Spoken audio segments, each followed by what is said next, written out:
So I asked you in Discord how your trip was and all that. That was good. Yeah? It was a bit rushed. Just 2 days. Yeah. But it was fine. You felt like you couldn't get as much done as you wanted to. I wanted to meet Tasteless, but he didn't have time. Oh, So- that's shitty. Maybe I could have, if I had stayed for like another few days, maybe we could have hung out, but another time, we'll make it happen. Yeah.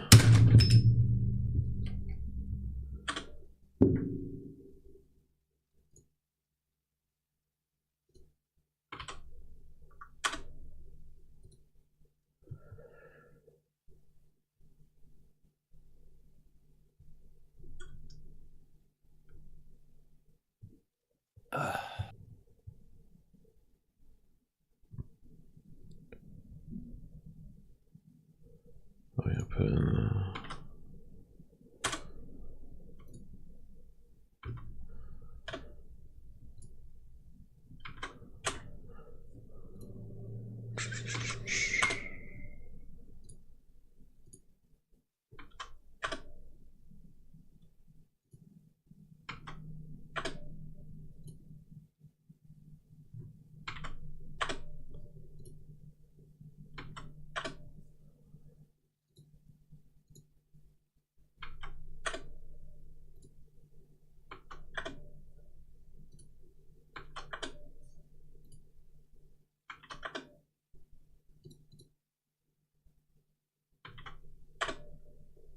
All right, mate.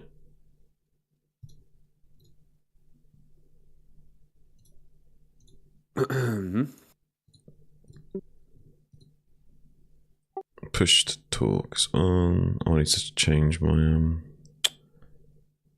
disable sounds. There we go. I'm good. Yeah, you're good? Wait, no, I'm not, because for some reason I've still got sounds on my push to talk. Oh, there you go, streamer mode. Yeah, I'm good. Let me just check that voice. Needs to test. No, I was just recording you. Hold on.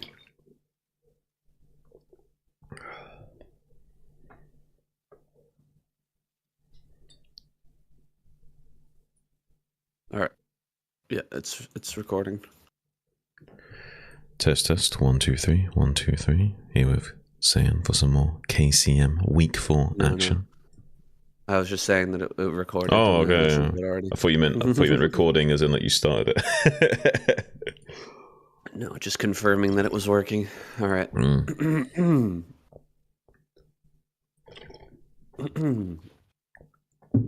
I've been having a silly, sticky, sore throat. Just won't leave. Won't leave. Shit. Annoying. My wife as well, since she got sick, before I left for Korea. Still feeling sick. I interpreted the syntax of what you just said so differently than what you intended. Oh. It sounded like you were saying your wife wouldn't leave as well. Oh. No. Oh, can't shake this sore throat. It won't leave. My wife won't either. That's when it came across, like the way you said it. That was funny, man. Nah, she's got the same. She got the same. Yeah. As me. I hope you both feel better soon. I'm glad I didn't get the fever. She got a fever too. Oof, yeah. That's not good. She was like bedridden for a couple of days. No, that's rough. I just got away with a slight sore throat, so. Yeah. Nothing to complain about. You got like the man flu equivalent. I think I'm hanging in there. All right. All right. Get it. Let's get it. Ready? 그게 팀을 꾸릴 수가 있죠. 그렇죠. 든든하게 보험 들어두는 느낌이 아닐까 싶습니다. 자, 어쨌든간 두 선수, 두 종족 모두 다 첫 단추를 잘 꿰야 되는 오늘 4주차 경기 준비 끝났다는 콜 들어왔습니다. 황병영 대 이영환 블리츠로 가보시죠. Hello, everybody. We are back with KCM Season 2. Week number 4 is getting started right now with Shine versus Barracks. Let's jump right into game number 1. 자, KCM 종족 최강전 2024. Alright, here we are. 4주차 4월 18일에 함께하고 계십니다. Blitz Y. And our lineup showing up on screen at the bottom here. Royal Rush Barracks, Bisu, Best Mini, Action, Queen, Shine. What do you think of this lineup this week? It looks very Protoss favored again, doesn't it? I mean, we might see a similar repeat of last week where we had a bit of an upset and teams not necessarily performing as we anticipated, but so far it's looking pretty Protoss dominant. Still not too sure about the Queen pick. Barracks is an interesting choice, but I'm really happy to see Shine. He's a bag of builds kind of guy, and might have some interesting stuff to show us today. Maybe it's a bit cheesy. Yeah, Shine, always an interesting pick to have in the KCM. I wonder what he's going to pull out here on Blitz Y specifically, because it's not a very good map, I feel, for just standard Zerg play. The bottom left is really hard to hold with just pure Lurker and Sunken Colony. Like, you can't do really... There's no easy way to do something like a crazy Zerg, you know, straight into Ultralist transition.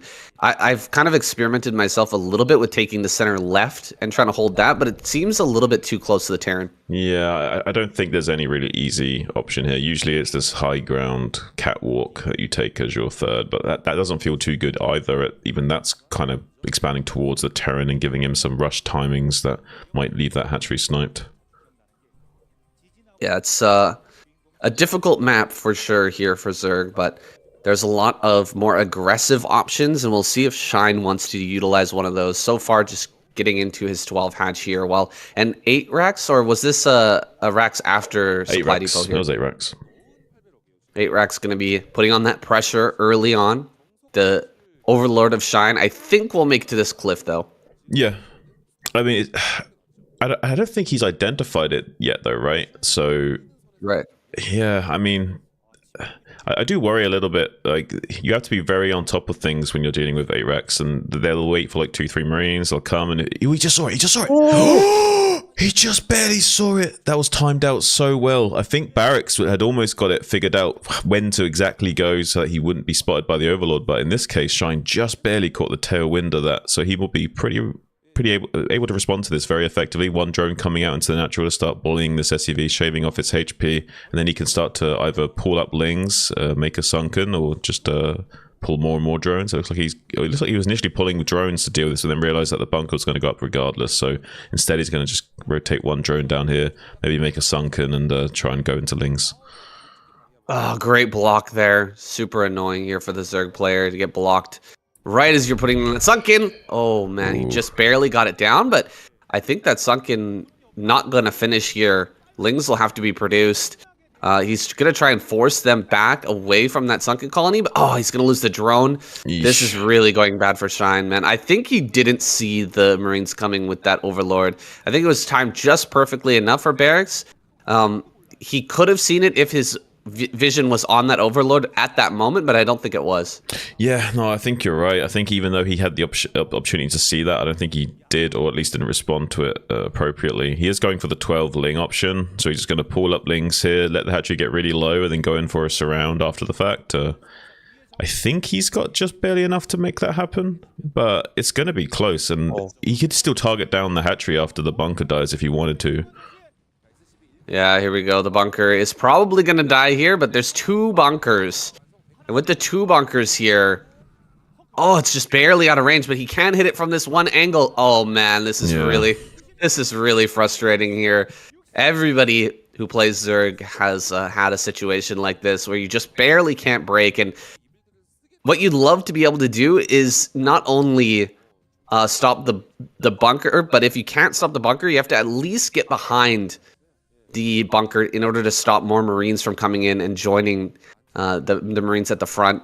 But he wasn't able to block those from coming, so just keeps on loading up bunkers over and over and over again. The DPS gets way too high, and you can't even break with this number of lings. Dude, Shine is going to go for a desperate counterattack, but I don't think it's going to end up working. No, I mean, he just needs to block his ramp of a couple of SCVs, and he'd probably be okay. Yeah, it's a bit of an issue for Shine going forward here. He could turn this into like a one-hatch lurker kind of play, but I don't think this is going to look very good for him in any respects. Like, it's so easy for Barracks to shut down anything that Shine can leverage his way here. Yeah, here comes that layer. Let's see if we get a Hydra Den or not. Looks like he's probably just going to surround this bunker and kill it. But the amount of lings it's going to cost him to take this down is just... It's not affordable right now. He's not really going to be able to do anything on the map once he's actually killed this. He's hiding a drone out here, which maybe he can throw down a hatchery somewhere. But look, he's got no money. He's going to surround this, picking off the Marines, picking off the bunker. Looks like that will go down, but so many lings are going to be lost here. Now Barracks can move out with his Marines, and there's no ling force to actually deal with that. I expected him to trade a little bit better than he did, to be honest with you. Like, I'm surprised that he even like was left with a Marine after that. It was, especially with ling speed. Like, I would expect Shine to calculate that out a tiny bit better. As it stands, though, he's kind of like stuck onto one base going Spire, and this is going to be ever so easy for Barracks to deal with this. I don't think. Yeah, he's just going to tap out. I was just thinking to myself, there's no way he can actually win with one hatch muter here. So I think that's going to be all she wrote, and it is. A little bit of a disappointing showing here from Shine in game number 1, but you know, sometimes that 8 racks play, if you don't see it coming, can really get you. You really need that second Overlord, I think, over top of the catwalk in time to see that. Drone pull too slow. Shine goes down. Let's see our next TVP. It's coming right up.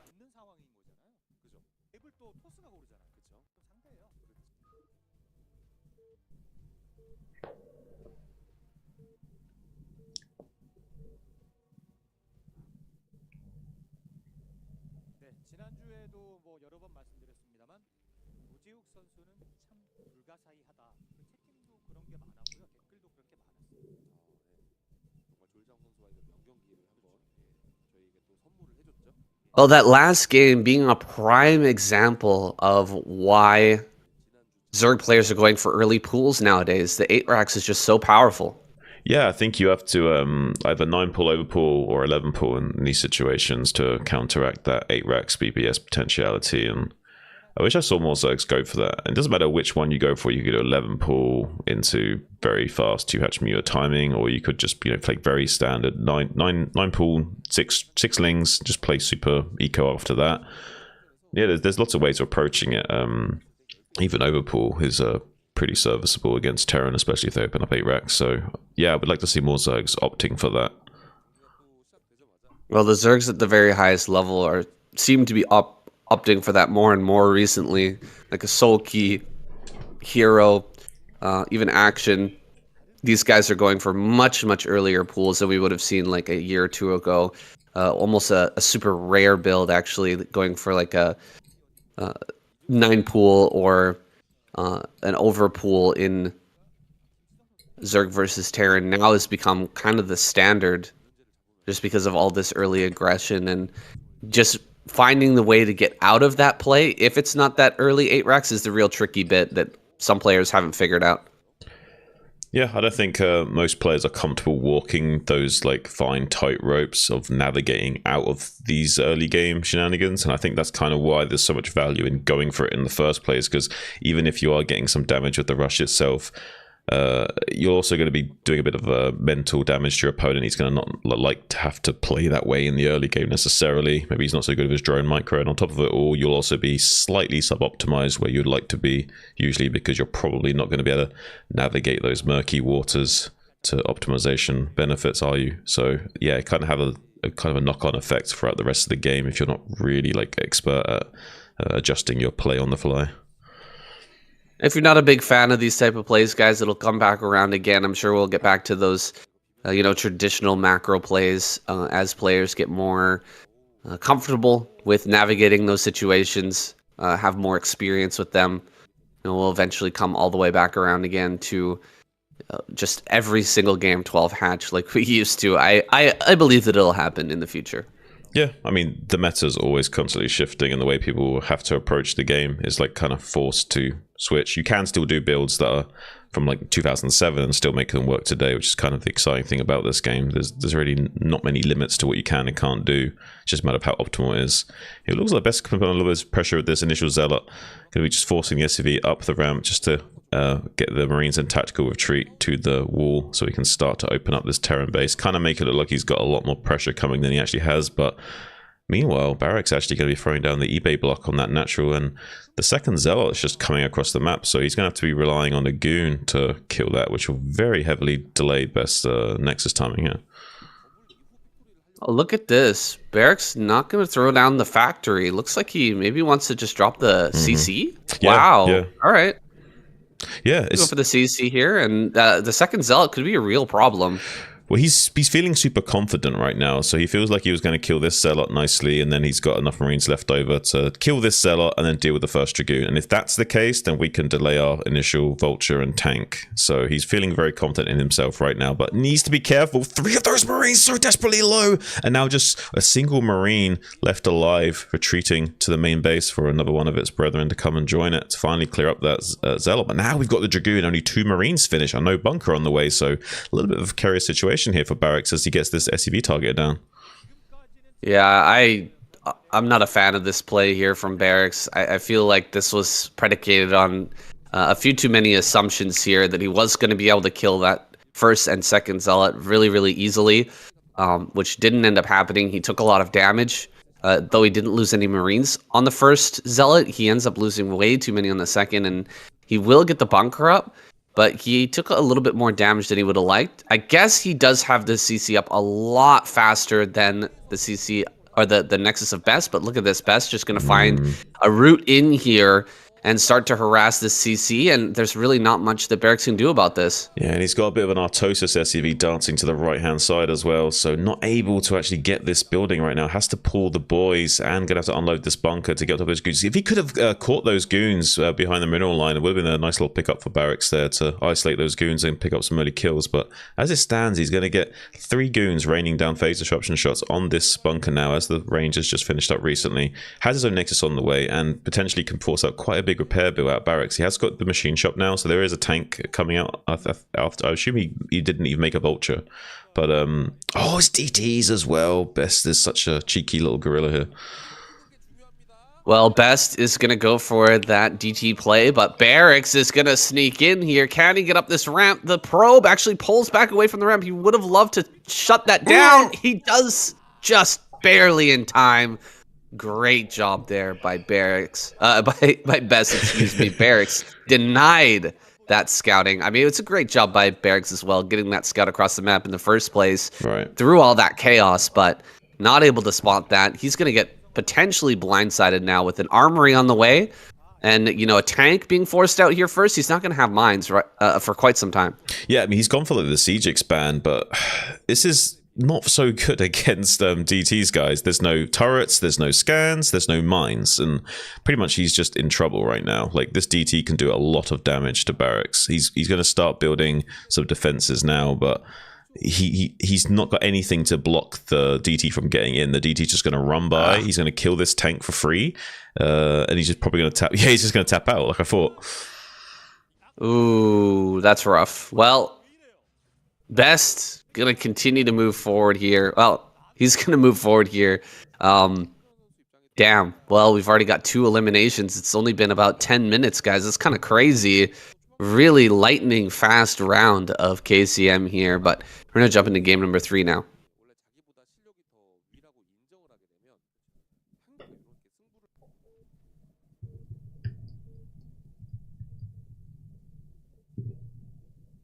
Bit of an overstatement, but yeah. lightning fast. Yeah, man. I mean, the only thing that made this faster if like Shine had gone for like pre-9 pool and Barracks went for like a BBS in that game. Don't think it could have been much faster, yeah. 자, 종초에 함께하고 계십니다. 벌써 4주 차입니다. 벌써 4주 차. 시간이 빠르죠? 벌써 시즌 10, 벌써 4주 차, 벌써 4월 18일. 벌써 여름. 말도 안 돼요. 요새 봄이 없는 것 같아요. 금방금방. Both Terran and Protoss testing the waters with some early aggression in the game so far. Both of them have worked. But you can't keep doing that forever, can you, Shin? Oh, absolutely not. And if the other players catch wind of like the way you want to approach your games, then that can also spell disaster for you. You want to always want to be switching up your gears, keeping your opponent guessing. Unless you're just like an absolute god of execution, like say someone of Flash's ilk, and you can kind of play the way they expect you to play, but you just do it so good that they can't even keep up with you. They're suboptimal even when they know what you're doing. So unless you're that kind of good, then yeah, you kind of have to mix it up a little bit here.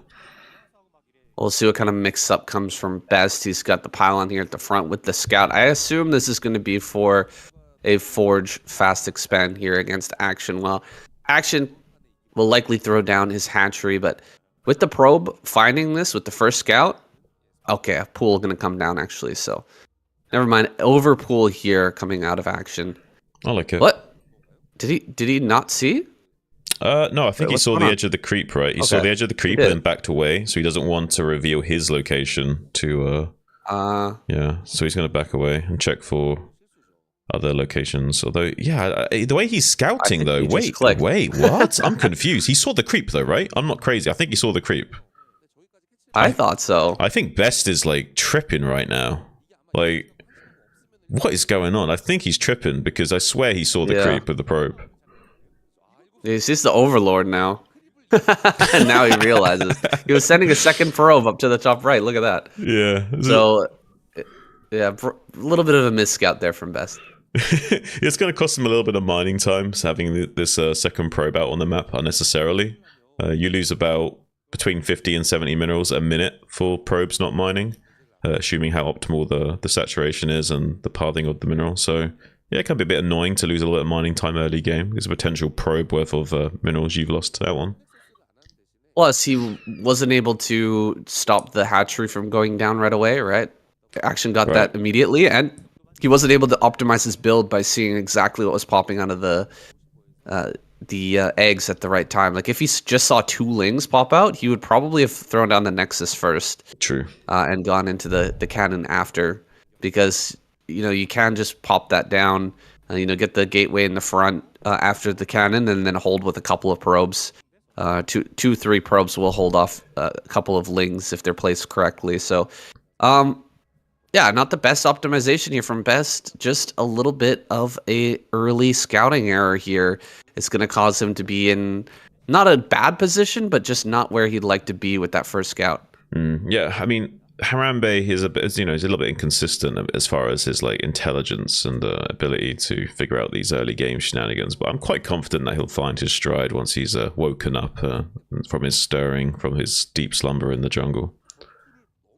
Yeah, he's getting that information now. He's figured out where the base is, so just gonna circle this hatchery for as long as possible. And Protoss players technically you should be able to keep this probe alive until ling speed is done, but Zergs, I mean, it's on them to keep on chasing, keep on harassing this, try to shave off those shields little by little.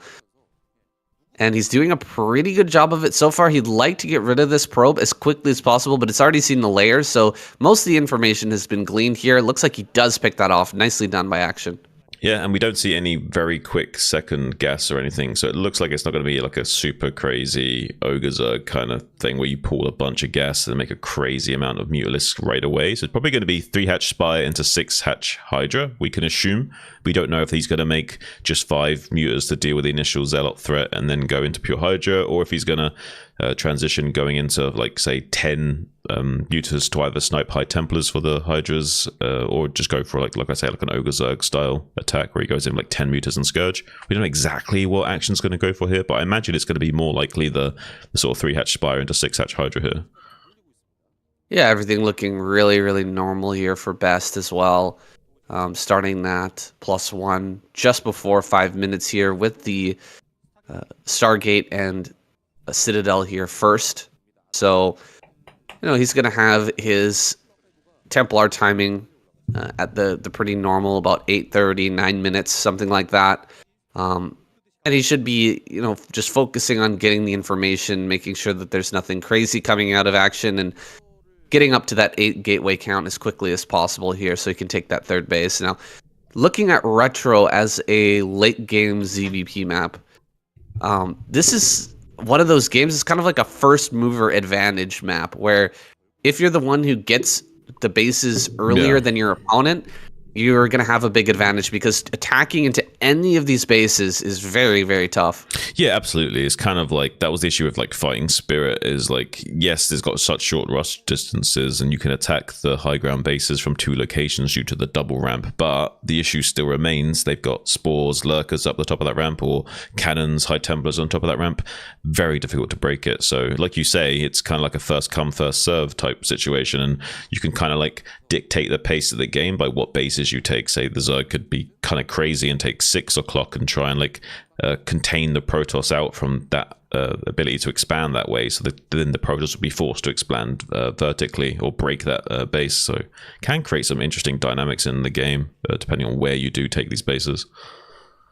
We might see, really early lurker here, although it's not unheard of to go for a big Hydra play with some mutas to try and snipe High Templar as well. You have to be able to mix that in, but I think that the stronger play is probably going to be lurker and expanding into the top left. We'll see what ends up happening here. We already got a few mutas out, so maybe he's going to burst up to that like 8-9 muta count and look for some of those snipes. Now DT going to sneak in here to that center left. Of course, there are Overlords and a Sunken is out, but you can still get a few kills here before the Sunken picks that off. Now, he is going to reveal his mutas to make sure that this DT doesn't get too many kills. It gets about 3 kills, but now with the DT, or with the muta play being revealed here, Best is going to be able to make some, prudent changes to his base structure, adding on some more cannons, adding on, continuing to build out those Corsairs. So, a little bit of tit for tat there from Action and Best.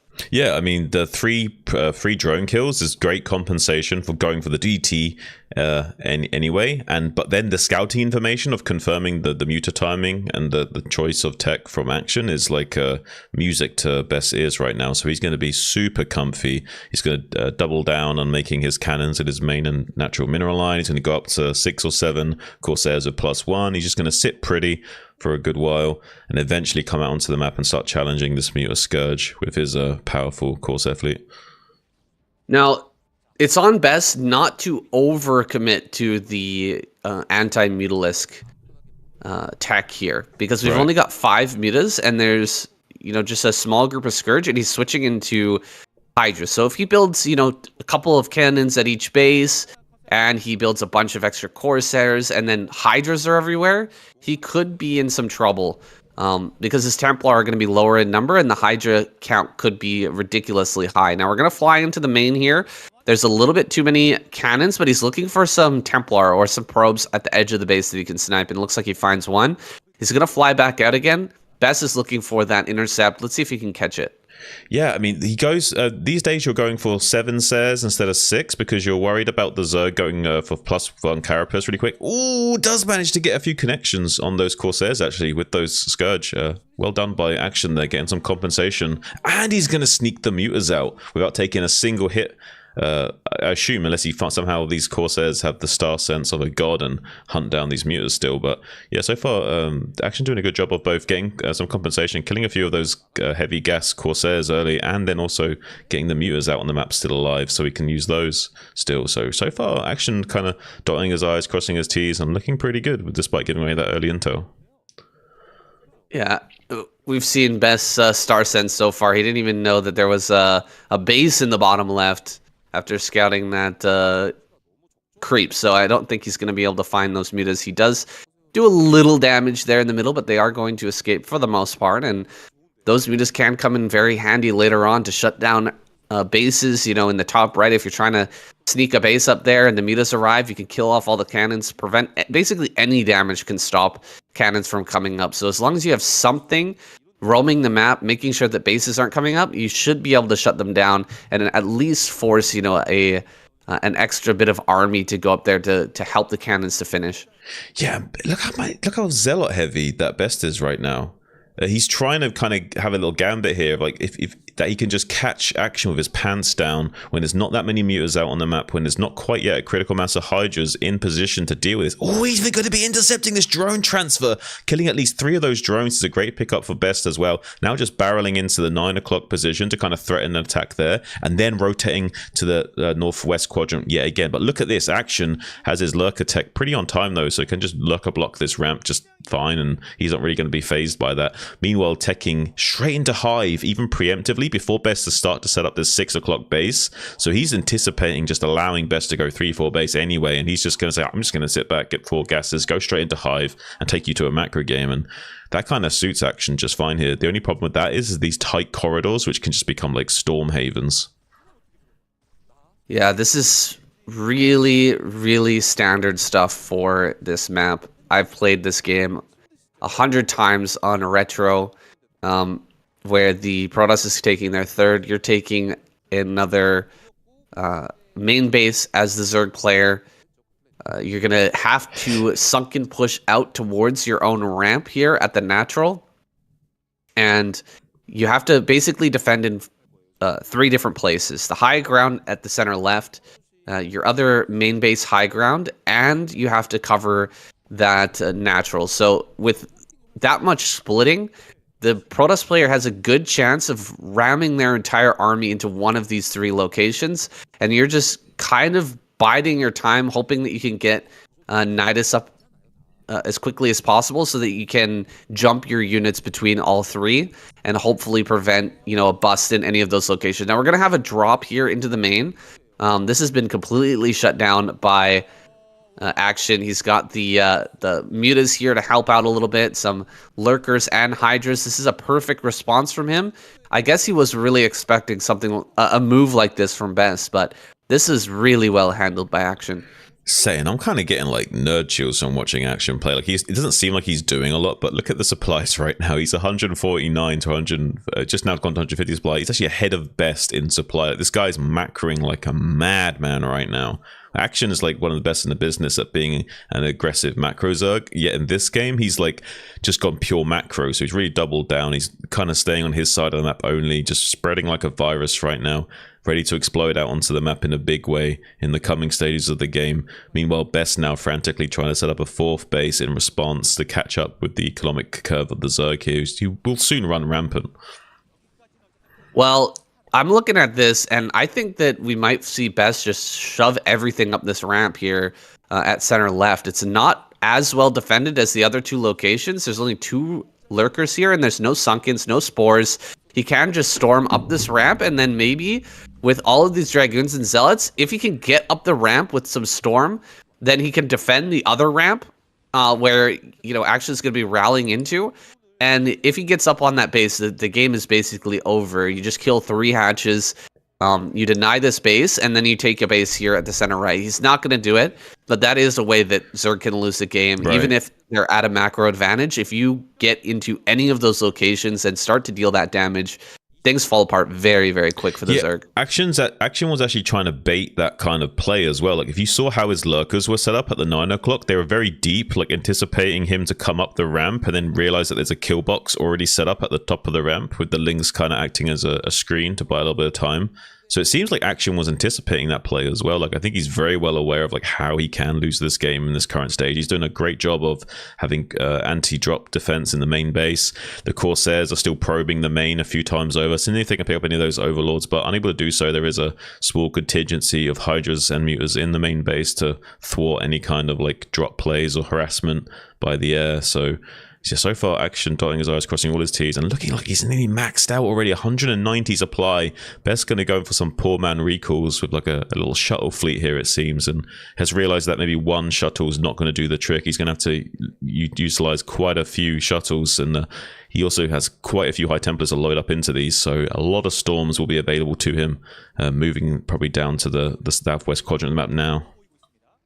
There's the Defiler. We're past the 14-minute mark, so Defilers are a total possibility here. 15 minutes is when you're going to have those upgrades finished. Drop here into the main, but at the same time, Action going to hit the 6 o'clock. He's going to try and defend with what he's got coming out of these hatches, but the rest of his army is heading into this base, and he's probably going to break it. A lot of drones just went down, but trading bases right now is pretty darn good for Action. Now, can he hold on to the center left while this is all happening? Best is just running up the ramp. And this position that I was mentioning earlier that didn't look like it was properly defended definitely is going to get broken here. Can Best hold on back at home, kill the main base and the center left? Oh, this is getting really crazy, man. I thought we were going to go into a super late game, but this base trade situation with Action running in the natural, a lot of lurkers coming through here. The Reaver could be clutch, but it's out. It doesn't have any scarabs. It just popped. It's got no scarabs right now, so it can't keep itself alive. It's just barely staying alive for the moment, but there it is. It goes down. This base is going to fall. We're setting up everything in the top left. He's building a spawning pool in the top left right now, Shun. Yeah, he's preparing for the base trade scenario where he's going to lose everything. He knows he needs to just keep production going as long as possible. He has a Nidus canal set up so he can maybe squeeze a few units out and save them from the bottom left as well. He has enough army supply left over to still beat this army head on. He's trying to get out onto the map with some of these defilers so that he's got more utility out on the map to utilize with his army. When he's going to kill this main base off of Best, but then he needs to still kill the army that's out on the map because he won't be able to break 3 o'clock without Defiler support, and he's worried that after being reduced to 1 base economy that he won't be able to necessarily keep up with Best anymore. So he needs to make sure he's got enough utility out in the way of these Defilers to still be able to combat this army with some plagues in the coming stages. Yeah, looks like Best is actually going to break through over there. Oh my god, look at all the cannons. He's going to throw down 1 Dark Swarm, and that's going to be enough to actually break through all of these cannons. However, this army making its way over here to the top left, that could be a killing blow here for Action. He's got 1 Dark Swarm, a few Lurkers, some Lings are popping out, but look at how little money Action has. There's opposite problems right now between Action and Best. We've got tons and tons of money here for Best, but no production structures left over. We've got a few production structures left here for Action, but no money at all. So he's just buying that time, trying to mine a little bit more to get these production structures rolling here. All right, Best trying to push up this ramp. Can he break this final base? The base in the center right is going down. He's actually going to lose, I think, in a base trade. He's got 1 pylon in the top right now. Does he have enough to break this and, get the kill on all the buildings before Action eliminates him? This is going to be so close. Yeah, this is insane. I think actually if Action can find these buildings, he will eliminate him much faster. I just don't think he will necessarily be able to find all the pylons. He built a second pylon in the top right, has enough money to start a Nexus up here. But the Ling finds it! The Ling finds it! And the other Ling has spotted the probes. The probe's now dead. Action has a game-winning move where he could just run up here and kill us. Remember, Action has a gas in the bottom left natural still. Extractor. Yeah, he has a gas still. He has a gas still. So he's got this. He's got this in the bag, saying. Oh man, we've got a shuttle over here. What does he have in there? Oh, he picked up a probe. Oh, he picked up a probe. Okay, he's got a probe. He's got 2,000 minerals. Oh, he's still got. Oh, there's the Scourge. The Scourge. Oh, he's got 1 pylon. He's got 1 pylon. Okay. Oh, the gas in the bottom left is so big. And the shuttle's getting out. He's got to run for it. The shuttle can make it out of here, guys. It's faster than the Scourge. The other Scourge are moving to intercept, though. He's got the Star Sense to hunt this down. He's moving on intercept course. He's on the Vector to intercept it. And he also wants to stop him from spotting the gas as well. So he's going to try and fly down from the gas to deny vision of the gas. Yes! No, he lost it! He got it! Action's a beast! Oh, there's this hatchery in the top right as well. This is madness. Oh, and he's got this is it. Action's got it. He brings everything to the top right. Throws down a hatchery. He's got 2 drones to mine. Oh, this is perfect perfect play from Action. Realizing that he doesn't need to even fight this army. Just throw down a hatchery up here, bring everything together, and just leave a few units to kill off these last couple of buildings. And look at that action. Beautifully done. What an insane game. GG. Absolutely insane. Well, GG. yeah, just a quick reiteration there for everyone who's maybe not quite familiar. StarCraft, the objective of the game ultimately, even though it doesn't usually come down to that, is you have to destroy all your opponent's buildings. So as long as you got one building left over, you're still in the game there. And really well thought out by Action to identify a very game-winning state, which would also involve not having to engage the Protoss army head-on. And really stellar stuff from Action there. Beautiful game sense. Beautiful game sense. I'm kind of getting no chills. Dude, what?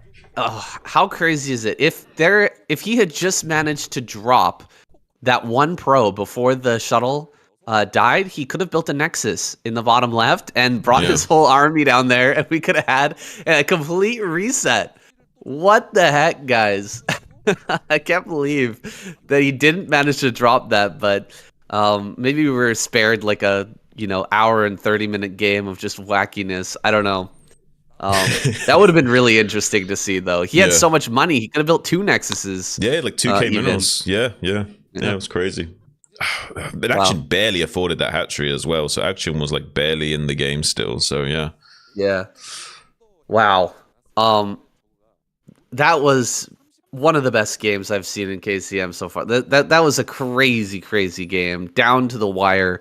It looked like a game where we could have seen like mine out before that base trade, but the base trade was absolutely wild. Usually Zergs don't win in a situation like that, but with the great use of the Dark Swarm, he was able to break through everything. Really well done. Yeah. What was so impressive was that he had the sequencing to do so many things in such a small space of time. Like usually it takes the Zergs so long to get their army out on the map, attacking all these multiple locations at once. It just takes too long to get it all done. But Action made it look easy. He was hitting 6 o'clock. 6 o'clock just popped like a zit. Then he was hitting the natural already before 6 o'clock was even dead. Already on top of the rally point, getting on top of the arena before he could even build scarabs. And then had the defilers running out from the top left to be able to support the Lings and killing 3 o'clock. It's just so fluid, and everything was just like lined up, and the stars aligned for him to just destroy best without even having to worry about fighting the army at all.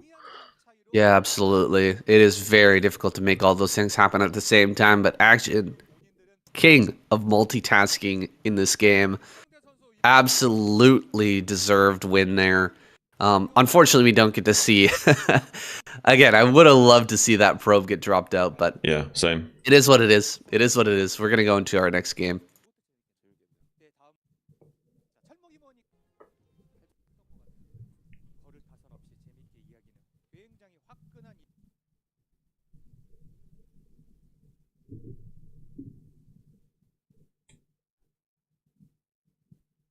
Hoo-wee. Well, that was a certain change of pace from the first couple of games, eh? Yeah, couldn't have been more different from those first 2. It's just so insane that Action had the confidence and the star sense to even know to pull the trigger on that play. You know what I mean? Like there was no hesitation. It was just like go time. Yeah, absolutely. Insane. Well, his idea was definitely not to get broken in the top left. Yeah. That was not supposed to happen. The way he played was kind of like how you base trade against mech, right? Where you're just like, as long as you've got one base, one ramp with Sunkens or some kind of defense, you're still happy as long as you've got that, right? And that's kind of the way he was thinking there. Like, there's no way he can break. He was thinking there's no way that Best can split up his army and do what I can do. He's thinking I can hit 2-3 locations at once. Best cannot. So I've got the better clock to work with here. Yeah, I'm surprised that he left, like, that he went down the ramp with lurkers in the top left. I was looking at that, I was like, really? Why? Just leave all the lurkers on the top. You just need to survive. Like, it's like, oh, I'm going to take the natural in the top left, too. You got the 2 bases. I'm like, holy shit, man. Like... Yeah. Just live, dude. Dude, he maxed out so fast though. This guy's like a macro king. Like he's always thinking like how can I be bigger, faster, stronger? Yeah. The DTs in the top left actually made the difference, right? Because he killed all the overlords, and then he might not have broken up there, but the DTs were allowed to just kill like 3 lurkers for free. Yeah, it was good utility still, So- utilizing the Corsair fleet and shit as well. Like, he got a lot of value out of his units still, but much slower than Action. So even though he had more of a cost efficient utilization of his units, was not progressing nearly quickly enough. Yeah, maybe if Best had sent more probes out on the map a little earlier to just start throwing down pylons and cannons on high grounds and stuff like that, maybe it would have been different. But he wasn't as quick on his feet as Action. That was like a moment to moment. Dude, even the Scourge catching the shuttle without the probe dropping, like that's so crazy. He managed to catch that shuttle and like corn it off into the bottom and snipe it with Scourge that are slower. He also guaranteed the gas not being scouted, right? Like the way he intercepted with the other Scourge, he went to the gas, then flew down from the gas to guarantee not only catching the shuttle, but also denying any possibility of seeing the gas. So I really like that, like forward thinking of Action as well. Yeah. Really easy to not save 300 minerals as well as Action during those situations. But he managed to keep 300 minerals and get a couple of drones to the top right. It's pretty crazy. Yeah. Yeah. Really great heads up play. Really great heads up play. All right. Let's jump into this one. Let's get it. Hope you're enjoying the cast, Cam and Lee. Well, we were denied the greatest game of all time there by Best not dropping that probe, but it was still a fantastic game. Oh, it was a beautiful game, and certainly livened me up after the bit of a disappointing couple of entries to the series. Yeah, we had to stop and talk about that game for like an extra 10 minutes in between here because there was just so much wackiness that happened. But we're going to spare you guys that. We're jumping into this one here. We've got Rush versus Action. Rush starting off with an 8 Rex in bottom left. I mean, we've seen this all before. I mean, Rush is doing what he does best. Rush, right? I mean, if you saw this guy's ID on the ladder and you didn't know about the pro gamer Rush, I'm pretty sure you could start to figure out maybe what kind of like range of play is in his wheelhouse. You know what I'm saying? He's got a pretty wide range of play, but yeah, this is just so popular right now. It's so good right now. We're gonna see a 12 hatch out of Action as well. So, I mean, if Zerg players are gonna continue to do this play, why not? Why not go for this? It's just so strong. It's one of those things where it actually reminds me of a comment that I got on YouTube recently, where someone was complaining about how Zerg players can Hydra rush you and still play a macro game out of it. And they're saying, well, an all-in should be an all-in. You can't macro out of it. But there are so many different strategies like this one where it feels super all-in, or it can be super all-in, but you can absolutely macro out of it. Well, here's the thing. If this was all-in, then why not just go BBS? You know what I mean? Like, people are not looking at the nuances of the game enough. And like with the Hydra bust thing, well, is it an all-in? Or did he like also make a 4th hatchery while doing the Hydra bust? That's the whole point, right? Like they're designed in such a way that you do have transitional points even if you don't do critical damage, and that's how the builds are designed. Like, just by forcing cannons, you're getting value out of your Hydras still, for example. So even if you can't technically bust the Protoss player, maybe you can soft contain him and transition because you made him make enough cannons that he's not going to have a strong enough gateway time to punish you, so you got enough time to drone up still. So yeah, people need to look at the nuances of the builds a little bit more. Well, we've got these drones being pulled, and Action's handling this very well so far. He is going to pull right through, just barely saving that one drone. Really good drone control overall here from Action. He's bought, I think, enough time to deal with this without too much trouble. He might lose one drone, but he's going to have some links popping out here soon, and he's tracking down these Marines as they're coming to assist. The bunker is too far back to threaten the hatchery, so I think Action's done this perfectly.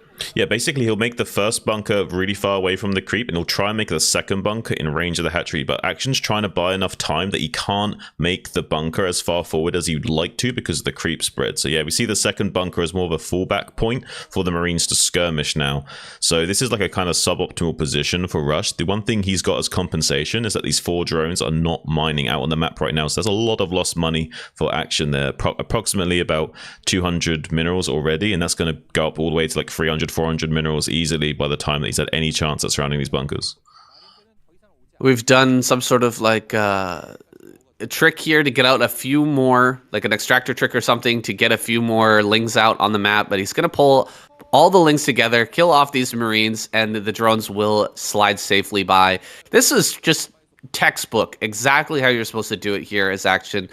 Because he was able to deny more Marines getting those bunkers, breaking the bunkers just so much easier here, and Rush will have to fall back. I mean, he did force a lot of lost mining time, as you said. He forced a lot of lings out as well, but this is not what you're looking for with the 8 racks. You want to get more than just one drone compensation here. Usually what happens when you go 8 racks is even if the Zerg survives, you've kind of pushed the relative timings back by about a minute for both players. So the Lair's about a minute later, the Muters will be about a minute later, and conversely, the Terran's gas will be and tech will be about a minute later. So you're kind of just pushing the whole scale of the game just back a whole minute-ish.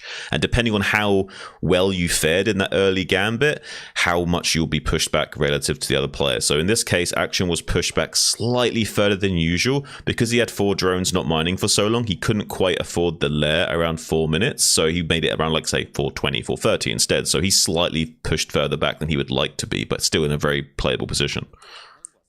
Yeah, absolutely. And with this number of lings here, you can't really push out as Rush. I mean, he will eventually be able to with the Marines and medics that are going to be hitting the field, but I don't think he can come across the map to actually force Sunkens here. So Action, just going to sit back, keep that scouting information going, getting these overlords into really nice spots here. He's got one over the natural, one over this high ground here in between his base and Rush's base, and he's going to have lings just spread out everywhere, making sure that he knows exactly when this push out is coming. His Spire's on the way here, 3rd hatch in the main. I think he's in a pretty reasonable spot from this position. You can't hope for much more than that with the 8 racks and the bunker actually finishing. No, and he's going to go for like the hybrid way to deal with the bio push as well, of like having just like one sunken with like a pool of lings to kind of make use of the leftover lings from clearing out the bunkers as well. So he's going to try and not make as many sunkens as possible for as long as possible. He does need a second sunken before his Muters hatch, though, because no way will he have enough lings and to hold this bio push with just one sunken. He doesn't even have ling speed, so he'll definitely have to go into at least 2 sunkens here because the Muters will just be too slow.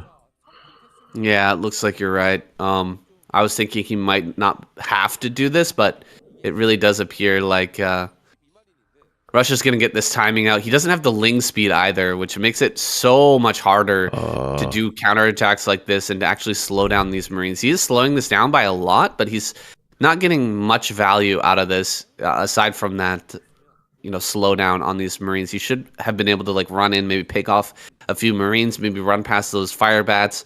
But in this case, he's just going to lose all of them.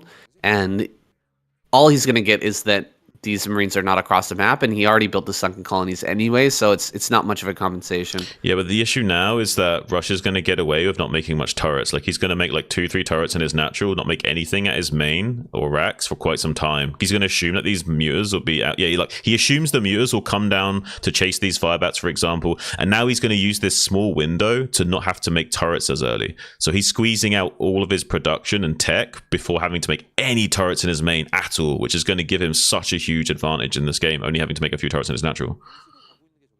Yeah, that's right. And there's hardly any Mutas out here just yet anyway. So even if they were able to dive in on this low number of turrets, we've still got enough Marines here to push everything back. Rush is really optimizing his build right now, and keeping this small group, the small contingent of Marines out on the map is forcing Action to not even try to dive into the main at all. Yeah, one thing also to note is that usually depending on where the Zerg has spawned will dictate where you want to prioritize making turrets. For example, the natural expansion is the closest base en route from the Zerg to the Terran. That's why we saw him prioritize making turrets in the natural only initially. So as a Terran player, you got to be very mindful of that. Where you are aligned to the Zerg can very heavily dictate where you need to prioritize making those turrets. We're going to have a really hard time here surrounding and killing this Marine Medic force, but getting behind it is the first step. We want to try and make sure that this can't be reinforced. That's so many Marines, though, already. It's a really scary Marine force here. He's going to have to keep tracking this, maybe get a few free pickoffs here on some of these Marines before he engages. Otherwise, he's just not going to be able to clear this, and Rush is going to be able to put so much pressure on the top right, that expansion. Yeah, definitely. One thing I just wanted to note is that you see how barracks' barracks are staggered, like they're kind of like off-centered a little bit.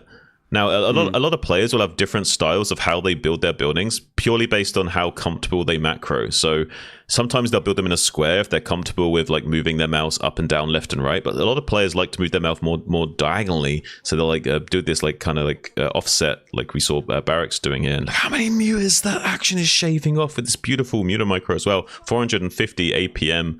Like if you're like really intensely muter microing while also macroing back at home, it's very easy to go upwards of 500 of maybe even 550 APM when you're absolutely playing your absolute best. So it's really scary to see Action play at that level for so long. Usually you only like spike at that kind of APM for like a very brief like 30-second minute period as a foreigner player, but seeing a pro gamer do it for like extended periods of time, like he's going up to 500 APM with this Mutaling control right now, and he's been able to maintain this speed so long. And look how he's so behind. Look how cleanly he's dealing with this huge bioball in the center of the map. He has nothing in the top right to defend apart from this Mutaling force that's just controlling the map right now.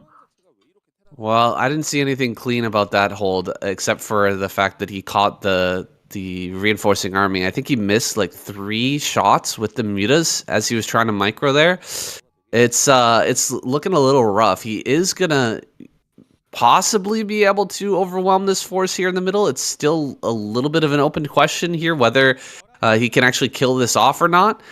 Getting a few picks like that is really going to help out a lot, but he's allowing this reinforcement.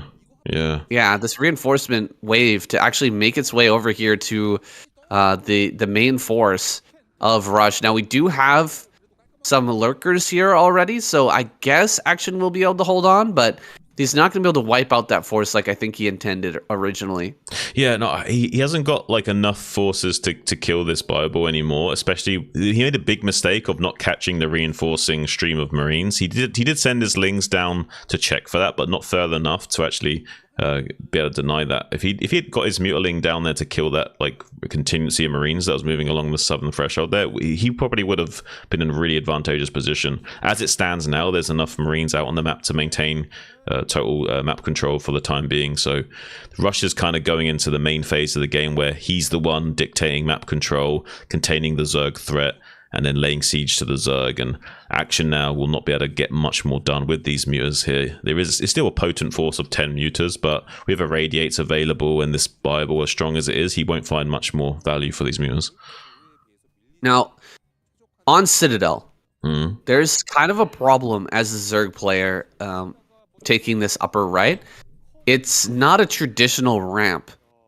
This is kind of a weird ramp where you've got like a little ridge, high ground that comes down. It can be pretty easy to break as the Terran player. If you get all your forces like right on the other side of that, stim, wait for everything to heal up, and then just run and split as you come through, you can just overwhelm a stack of lurkers that's sitting there waiting. It's something that's happened to me multiple times, but we have defilers out now, and it looks like Consume is done, so maybe that's not going to be an issue here. It's just something to mention that this is not an easily defendable position here, the top right. Most players these days are actually taking the natural rather than this main base. because of that. Yeah, and with that in mind, Action's gone for this idea of like having the lurkers further back, but you can actually run by with the Marines if there's not anything to catch them and stop them from running by. So you need to be careful having your lurkers far back like this as well. And looks like Action though was in position to catch these two dropships with a pair of Scourge, and the vessels were kind of scared away a little bit. But actually, I don't know. I feel like the Mutas were out of position there, so there was actually a little bit of a window for Rush to get something done. He just would have had to commit like losing a dropship for free maybe.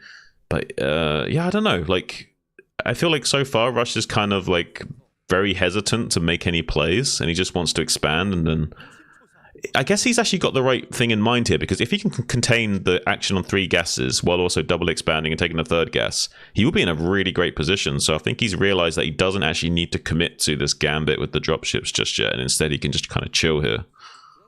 I think he's got a great position right now. There's no reason. Oh, he picks off the drone. Really nice targeting there. I think he realizes there's no real reason to take a risk like that. He's already at a pretty good advantage right now. He's got the 4th coming up here. He's got a huge bioforce. He's kind of contained everything, and getting value out of these vessels is all he really needs to do right now. Just keep on spamming out those irradiates, and maybe he waits for another 2 more drops. And as the 4th base is being peppered by those irradiates, maybe he can come in with the drop and hit, the top right or something like that. Maybe he can hit that main base, or drop on the other side of the natural and hit from 2 sides, something like that. We'll see. Yeah, he's also got such a large standing army, so that when he decides to, he has a very strong chance at breaking this 4th base. So yeah, this is actually quite great for Rush, because he has such a large vessel fleet that hasn't been challenged yet. Like, unless Action can start to chain plagues right now on this bio blob, then I feel like Rush has a strong chance to just outmuscle him. Yeah, he's even adding on the firebats. So this is something that you do when you're a little bit ahead, is you just start spamming out firebats, and that way the Zerg player can't stack their lurkers. If they stack their lurkers, firebats could just rip through them with the D-Matrix on. If you spread your lurkers, you're forced to spread your lurkers because there's firebats there. Oh, wait a second. Hold on. He might lose that. Okay. Back to what I was saying. If he spreads his lurkers, then you can get irradiates on all of them. The point of stacking them up is that you can't irradiate all of them at the same time. But look at this. He has to spread them all. He can come in, throw down, 5 irradiates here on all of the lurkers as they're popping out, and then boom, he can break through that position here in a couple of minutes. Yeah, and looks like Rush is being a little bit tricksy with these dropships, but Action's really on top of it. They're going to be catching one of these dropships, it looks like, for free. The other one not able to unload in time to save the dropship, so he was a little bit slow at reacting to that one. And look at the Muta Scourge, going to be catching this one as well. So great pickups from Action there. But Rush is so far ahead in supply right now, though, 180 to 108 for Action, so still has such a large force to utilize. It's a shame that he couldn't get anything done with those dropships, but it's kind of expected of how many Mutas and Scourge were out on the map. Action hasn't kind of made any cuts whatsoever. Like, he's kind of got everything set up to be more or less tight as a duck's butt right now. He's doing a great job here, keeping everything sewn up, and maybe a small error here. Whoa, he's gonna go for the Nidus. Wait a minute, Rush really just breaking through right here. Right now, no lurkers at that location. Action, I mean, this is just textbook Rush, man. He finds the location that has the least defense, and he's going to break through. I mean, Action was holding on in every different location, just barely for so long. He does get in there. Okay, he does manage to clear that out just barely, but it's the constant irradiates that have been lowering that lurker number for so long, which opened up that position, right? He just didn't have the lurker number anymore. He's saving up maybe for some extra ultras to come out. Now he's got some more lurkers here. The ultras are out finally, but they're just not in high enough numbers to actually do anything at this point. He's going to be able to stop this. It looks like just barely. Oh god, he's attacking the egg instead of the Marines there. He's trying to break through once again. Lurkers are dying here under the Dark Swarm. Nice plague there. holding back once again. Is Action actually going to hold on? I thought he was just about to die. Well, if you ask Artosis, he's got enough supply to be basically immortal and invincible. So it looks like he's going to cling on to life for just a moment. But look at the map. He's setting up another base in the top left. And it looks like, is that factories that he's building up there? He's Probably. it looks like he's building some production up in the top left as well. So it's either going to be like a big mech switch as well to kind of guarantee like being able to spend all this resources and like just like squeeze Action out of the game, even if he does survive. A razor trick going to be coming down, testing the waters. He should have Burrow upgrade by this point, but there's a chance that he skipped out on it to save on gas, and yes, he has skipped out on it, so we'll be losing a few of those drones as well. So it's a little bit unfortunate for Action, because you should have Burrow upgrade by about 18 minutes into the game for sure. So yeah, a little bit unfortunate for him that he's not figuring out, but I guess he thought he had to make cuts somewhere due to how bad the game state has gone from the early, but I really don't think there's an excuse to not get Burrow still.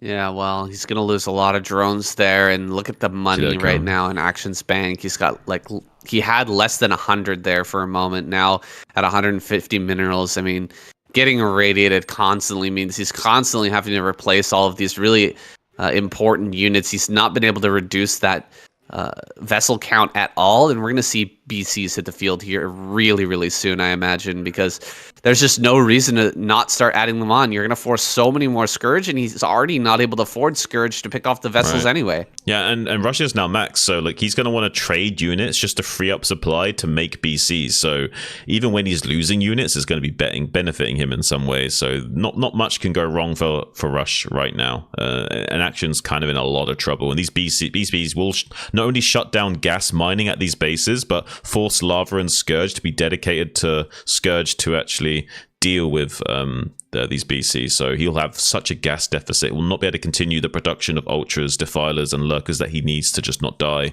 let alone win the game.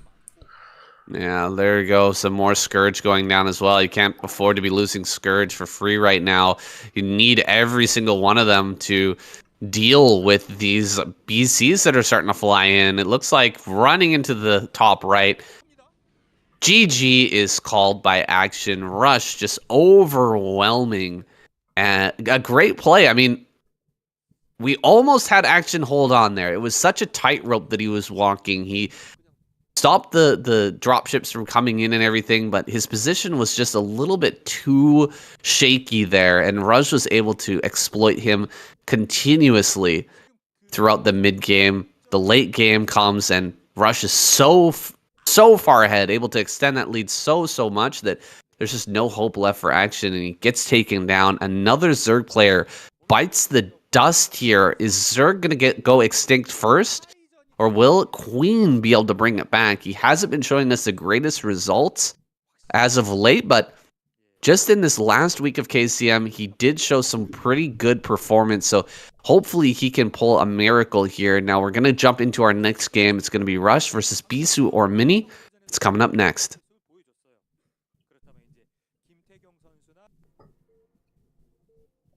Nice. I was hoping it was going to be Mini.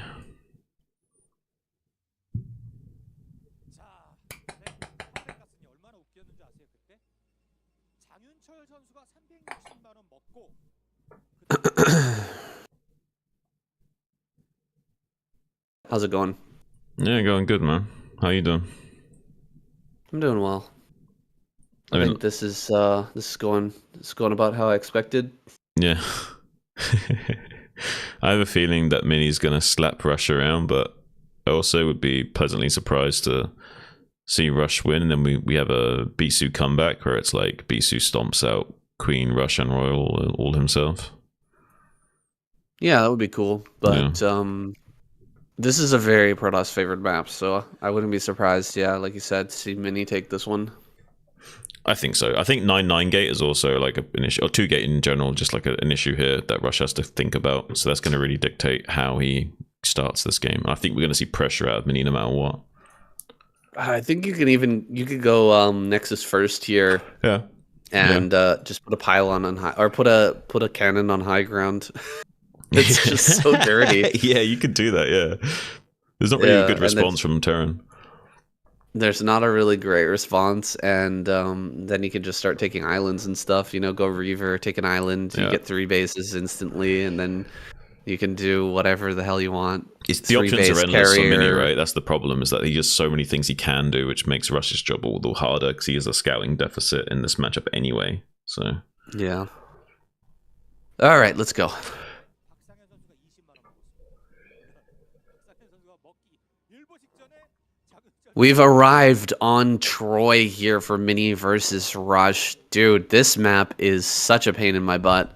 It's highly Protoss favorite, I would say. Don't you agree? oh yeah, absolutely. I mean, pros can just go for a 2-gate play straight up and really frustrate you. That will control the openings you'll want to go for no matter what. You can kind of gamble and assume he won't go for double gate, but you can always assume that he'll go for some kind of pressure here, at least one forward gateway worth of zealot pressure, and maybe even the possibility of killing these assimilators kind of puts the onus on you to do a solid defense, so he doesn't have enough zealots left over to just shut you in your base afterwards as well. So you need to be much more forward thinking as a Terran here. And we do see this forward pylon, so that's either going to be a Nexus first or a double gateway.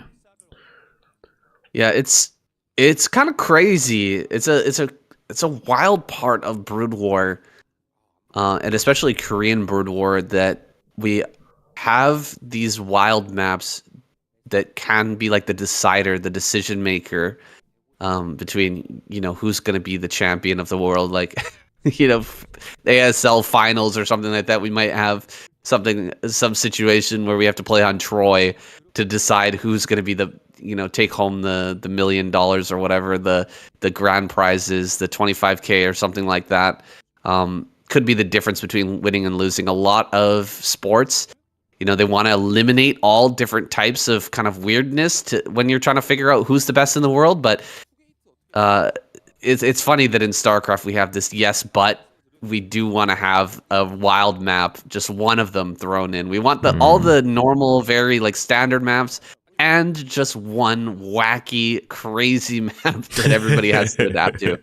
Yeah, it's kind of funny because it's almost unavoidable that we have a situation like that, and a lot of people do get frustrated and they like complain about it and like, oh, why do we have to have like this map in the map pool or whatever. But honestly, like, I think it's a good thing for the game to kind of like throw in the wild card kind of map into the pool and just force players to have to adapt at least a little bit, you know, not to let the meta get too stale and bogged down. And yeah, I think I really do appreciate these kind of. I think in a way it's important to have a few imbalanced maps, and this two gate pressure, like I thought we'd see out of Mini, is going to do a lot of damage to Rush here, unless he's like really on top of his micro, and I don't think he is going to be able to handle the pressure that Mini's going to be able to afford him.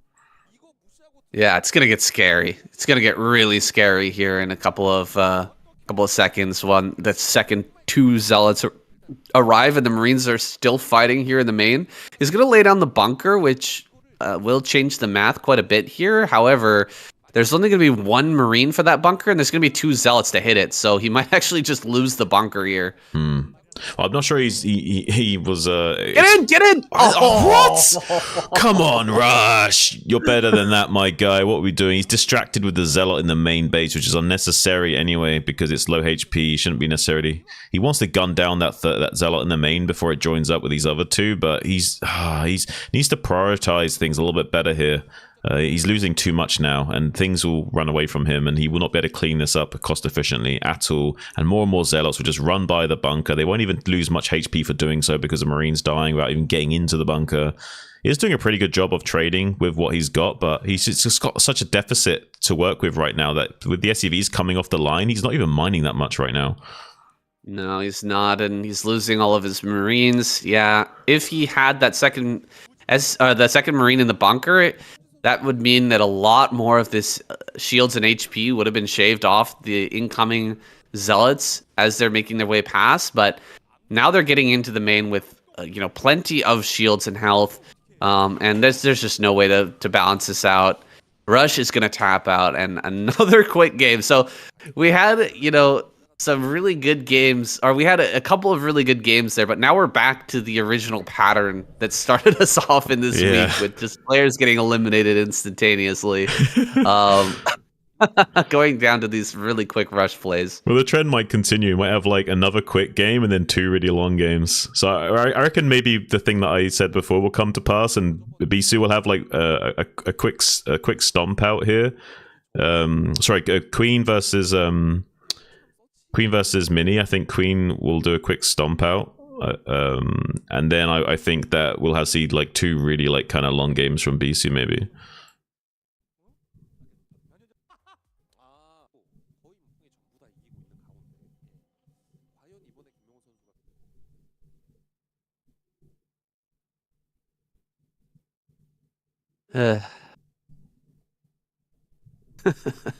It's funny. All right. Keep it going. Yeah. 깬다고 하면 저는 깬 쪽에서 좀 약간 우승 종족이 나오지 않을까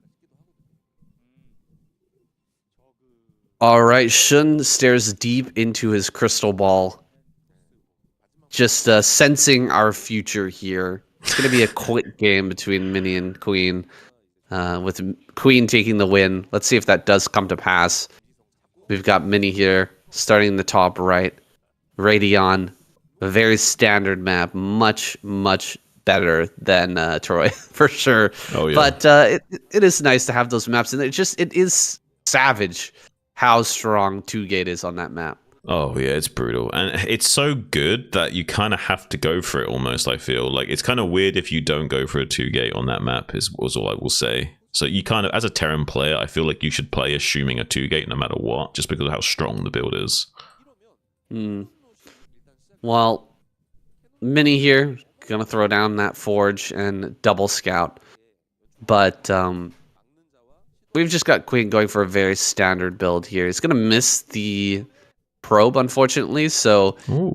not gonna know immediately that there's Mini up in the top right-hand corner. He will see it now, so he should just alter the trajectory. This is really confident from Queen. He went for a 12 hatch, not 11 hatch, so he's really confident in his anti-cannon rush and dealing with Mini's gateway first. Mini will block in this one probe, so now Queen will shuffle down another couple of drones to try and drill over there. Mini will also make another pylon to block this spot here, and then we'll try and put down a cannon when it's time.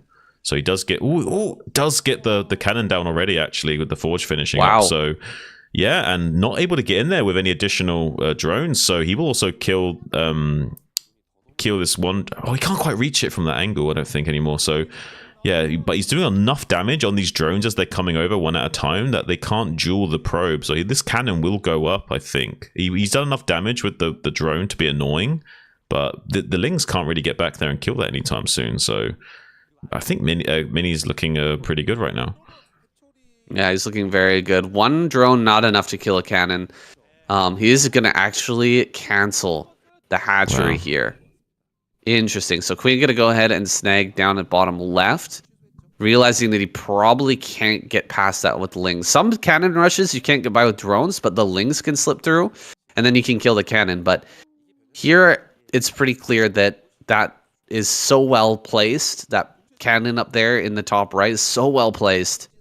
He just can't even get on top of it with Lings. You'd have to kill the pylon first or something. So he cancels.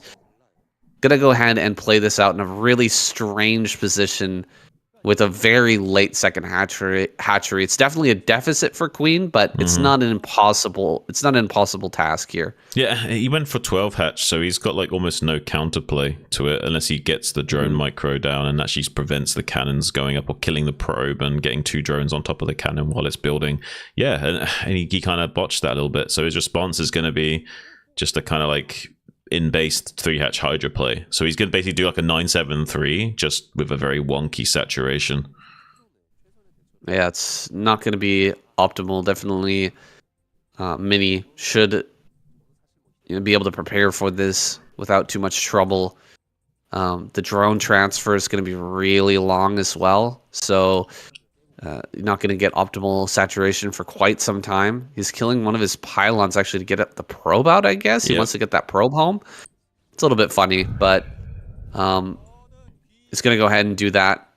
Send the probe home. Maybe use that to scout here. No, it's just really great understanding of the game state. Like that probe is more valuable back at home, knowing that it's 3-hatch Hydra. Like he knows that he's not wanting to take this natural expansion, right? So he doesn't need to care about like stopping the hatchery going up there anymore. He all he cares about now is having an optimized defense against the 9-7-3 timing. Right. So we're gonna send out one zealot here to start to mess with the drones, possibly at the third. Oh, he's actually turning that around and heading back home. He sees the Hydras now popping out. So the Zealot is not going to try to harass, I guess. I thought he would try to loop around and get over to the third base to try and make a stink over there while the Hydras are being sent across the map. We actually need to see more cannons start to come up here because Queen does have the Hydras out and he's starting to head across the map now.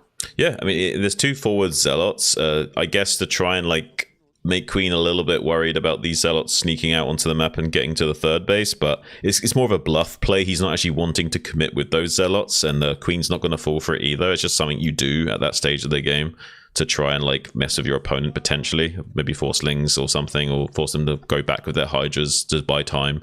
But Queen's not taking the bait. He's just hammering on the gates already while the cannons are warping in. He wants to target down the Forge a little bit because he knows he's got plenty of time to kill these cannons. So he's just like taking some free damage on the Forge and just letting Mini think that these cannons will warp in safely. But Queen's very on top of the timings of when these... you can think of these cannons more like clocks rather than cannons. And he's got like a mental map of those clocks in his mind of when he needs to pull the trigger on like going in with the Hydras and actually sniping them down as they're warping in and what have you. He's going to get at least the 1 cannon and the Forge. We must have another Forge here in the main for Mini. He's still warping in cannons right now. Gonna start to hit this pylon here on the right-hand side, and I don't see another pylon. Looks like 1 cannon gonna warp in, though, just in range, so he won't be able to snipe that pylon. It's very rare to see pylon snipes in Brood War because they are so beefy, so healthy. But sometimes there are some really awkward situations where it can happen. Here, it's not going to be the case. Another pylon does warp in at the back. Mini going to lose this cannon back here, keeping all of the Hydras alive. Very nice micro here from Queen, but he's going to take his third base and possibly transition. It's still an awkward transition period, though, for Queen. It seemed like he had, some good pressure there. With all these Hydras, but now he's got a lot of Hydras and not many drones with no third base. This is looking a little bit rough. Yeah, this is kind of what Mini was banking on, because Mini knows that even though he'll have to make a lot of cannons, which will slow down his gateway production, he understands just how poor the saturation will be from Queen after the fact. So he doesn't have a great transition point. So Queen will go for a bust here, but I don't think he's happy about it. Like, he wants to trade off some of these Zealots, and but he won't be able to do so. Like, this is the one situation where keeping the Zealots in the base is actually a good idea, because he needs them to buffer against a screen against the Hydras, because Queen is desperate to get some compensation for this Hydra force right now. Yeah, he needs to do something with this right away, because as the Zealot number gets higher and higher, these Hydras are going to have to run away, and the situation is going to get worse and worse here for Queen. He's running forward, killing off a few more cannons. Wow, great targeting there. Able to pick off 3 cannons in rapid succession with only 1 left. I guess 1 more going to warp in here on the left-hand side, but he's breaking down this wall. He's got more Hydras on the way. I thought he was going to transition to more of a macro game. Maybe Mini thought so as well, but he's really pushing the limits here with what he can do with this Hydra bust. He even if he does transition, it's only transition into 4-hatch Hydra. Like, it's a transition into another cheese. You know what I mean? Like, it's a cheese into cheese. So yeah, like, the only thing that's happening here is a 4th hatchery is being made to increase production potential. So the bust will still continue, and at the very least, he'll set up a strong contain even if the bust fails. But the key here is to put as much pressure onto the Protoss force, as many cannons as possible. But ideally, he does want to bust in this situation, because he wants to bust pre-storm. But he's not going to get that anymore. He will have to deal with at least 2 storms at bare minimal. Yeah, 2 storms are now ready, assuming that upgrade is done. 2 more Templars are going to pop out. It's a dangerous and difficult tightrope to walk here as Mini, but I think he's walked it just well enough that he's going to be able to get past this Hydra bust. And Queen's starting to saturate that third base, but his situation is really, really rough right now. He's got so few drones. He's just going to be adding on his Evolution Chamber now and getting his first upgrade, but things are really, really rough. Nice baiting of 2 storms so far, but he's not going to be able to get through this wall. There's no way. No. No, I mean we see Mini here being happy to trade out those storms because he's comfortable making an Archon because he doesn't know exactly what the follow up from Queen is here. For all he knows, there was a lair and a Spire made behind this, so having that Archon does give him a bit more comfortability and not just being overrun by a sudden Muta threat. So it also allows him to come out and have a bit of escort for these small infantry force, so that the Mutas can't just come in and like kill the High Templars and the goons for free, for example. Right. Well, needs to be careful, we're supply blocked here. Oh, we're supply blocked here as Queen. He can't actually produce anything right now. He's going to jump forward, try to pick off some of these Templar. Can he get a big number of Templar here before the fights actually start to occur, before the push out? Maybe a little bit too eager to push out here, Mini. Losing one Templar and forcing another Archon here. Wow. This is a little bit rough for Mini now. I mean, he's still got a lot of power here. He's still in a good position, but if he had waited just a little longer, I think he would have had a much better push out with a lot more storm. Queen's been able to transition just fine. So this, like, trying to come out has achieved nothing because Queen was actually throwing down hatcheries, getting an Evo behind this. So actually, Queen's starting to look quite comfortable in the game state. I would still argue that Mini will have a very strong push timing at around 12 minutes. So Queen hasn't done it yet. Like he's only got like the bare minimal amount of units to deal with Mini right now, and Mini's only just now starting to come online with like 7 gateway worth of production. So. And the 8th one he did lose one, sorry, so it will be still at 7 gateway production, but yeah, soon he will be able to push out, and he has already got his robo finishing up for that observer tech, just in case there was lurkers setting up to contain him, which won't be the case just yet anyway. So it actually looks like Queen will let him come out onto the map. He just wants to skirmish. Yeah, Queen is about at like 30 something drones, I would say. No second gas here, so he's really strapped for cash. Can't afford to make a layer, which means that DTs would be insanely powerful right now. I don't think that Mini's actually identified that, so he's not making DTs. He's just forcing his way over here towards a third base. And, you know, he's going to bait maybe Queen into making a move, maybe either droning up really hard and trying to get into 6-hatch Hydra, or potentially baiting him into trying to push this base. And try to kill this third and then take a really good trade here. And it looks like he's going to go for that second option. Yeah, it does look like the latter will be taken. There's not a lot of army here for Mini. I'm a little bit worried for him. And borrowed Hydras.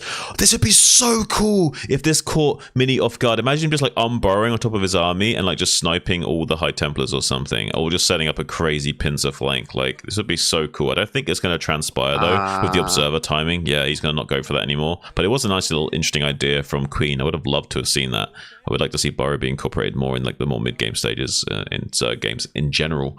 There's a big Hydra flood coming out though, so if Mini was unwise enough to push out right now, he would be swallowed up a little bit, and these goons would get overwhelmed. But now with the Hydras being forced to come over this ramp, he's gonna not take a very favorable trade. But it looks like Mini's actually gonna give up that space, and now that's gonna really favor Queen. The beautiful storms coming out on the western flank and the east as well to cover the other side, but there's not enough goons here to screen off these Hydras, and not enough storm as well. So even if all these storms do connect quite efficiently, there's going to be enough Hydras left over to bully back these Dragoons and start sniping them off. Beautiful storms have been able to go down though, but like I said, there's just barely enough Hydras left over to trade off some of these goons to make it a little bit inefficient for Mini. And with the reinforcements coming in, he may be able to soft contain and cut him off from this third base and eventually kill this Nexus. Man, I think Queen needed to actually kill this entire army, all the Dragoons, and get the Nexus to have a chance here. I like, look at what he's got back at home. He's got almost nothing here, and this army is just going to continue to explode in size as more and more rounds of those 8 gateways just start to hit the field here. Mini is in full production mode here, whereas Queen is at like half capacity, I would say. He had that one moment with all those Hydras. There was some good storm dodges, but just maybe not quite good enough. And he's going to come down here, kill off some of the cannons, but I don't think he has time to actually kill the Nexus. The Dragoons are going to make their way down here, and more Hydras are going to come up behind this, but we've got almost no gas here, no third gas here, certainly for Queen. The saturation is terrible. Here comes the third base probes here. They're going to saturate that really, really quickly. Queen's got like one more move left, I think, before he's just kind of out of this game. Yeah, well, if he can cut off these goons from before any Templars come out to support them, he would have been okay. But the problem is that he's a little bit slow in doing so. So now there's a more Zealot goon that can come and flank these Hydras. So now Queen's out of position and will get sandwiched from both sides. If he was a little bit quicker getting on top of these goons, maybe it'd be a different story. But now, as it stands, these goons will just be swallowed up whole by Mini. Does trade somewhat effectively, but is going to be after tapping out after losing that many Hydras. Ooh, and Zerg is now extinct. Queen gets knocked out by a cannon rush with an excellent follow-up play from Mini. Mini just solid macro after that kind of wild early game. And, Queen just kind of getting stifled there. Not able to bring it back. It's a situation we've all been in. Taking that early damage with the cannon rush is brutal. I think he put up a good fight, though, after everything that happened. Yeah, that's for sure.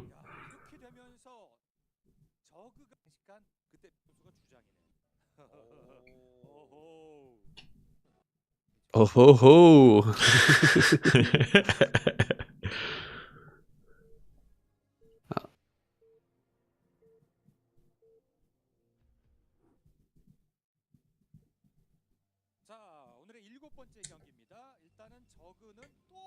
Quick bathroom break. I'll be right back. Go for it, man.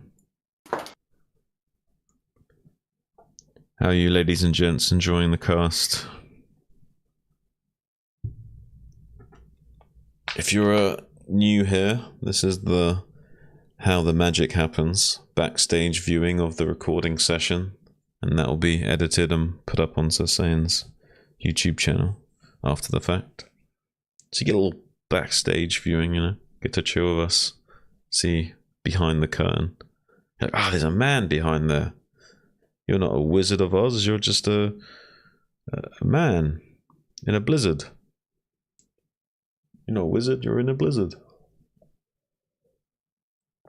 Well, in this case, in a blizzard game. But still, point stands.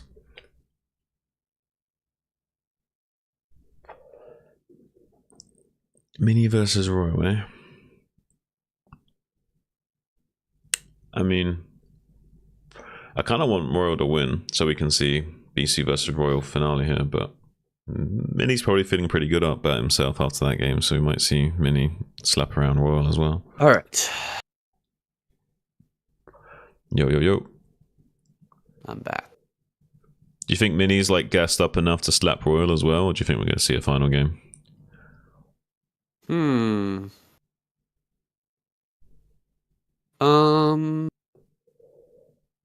Apocalypse. I think the Royal could take this. Yeah. I hope so. I want Royal to win this one. But I also know that Mini's on a high right now. Yeah. Yeah, he is scary on a high. Alright, let's go. Let's do it.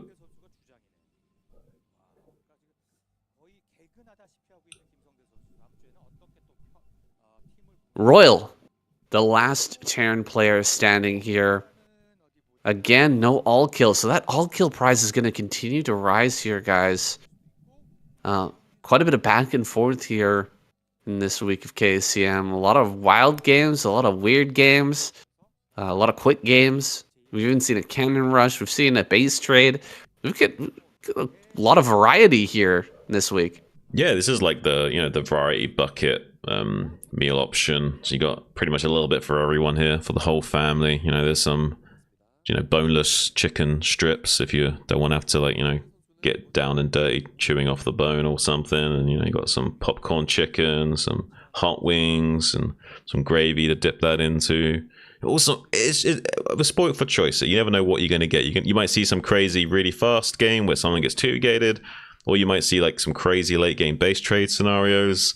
Who knows what you're going to get? It's kind of like a lucky dip. Don't worry about picking any numbers for your lottery. Just let be a bit of a fatalist. Just to pick a lucky dip, pick some random numbers, and see what you get. And that's basically KCM right now, and I'm all about it. Well, I hope we get Royal taking a great game here, pulling out a nice macro game against Mini, maybe taking the victory. I want to see Ibisu come out. He's been in the background there, waiting for his turn, but he might not get it here if Mini continues this hot streak that he's on right now. And Mini on a hot streak is insanely powerful. He's really, really scary. Right. He's a very emotional player. We always say this, but when he's not doing well, when his team's not doing well, we don't expect him to do very well. But when he's doing well and on top of the world, he is one of the scariest players you've ever seen. Oh, absolutely. We were just talking a little bit about that off air, just how scary this guy is on a high.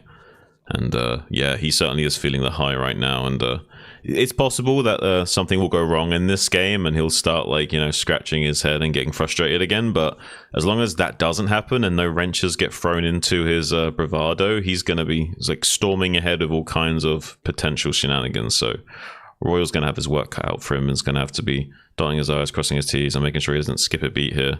Looks like we're going for a pretty late gas timing due to the bunker expand. So it looks like Mini is taking that range right away. So we'll be forcing out a lot of repair bill on this bunker like we expect, but not necessarily optimizing his own Nexus timing. So it will be a slight edge for Royal if he can avoid any damage in the early game.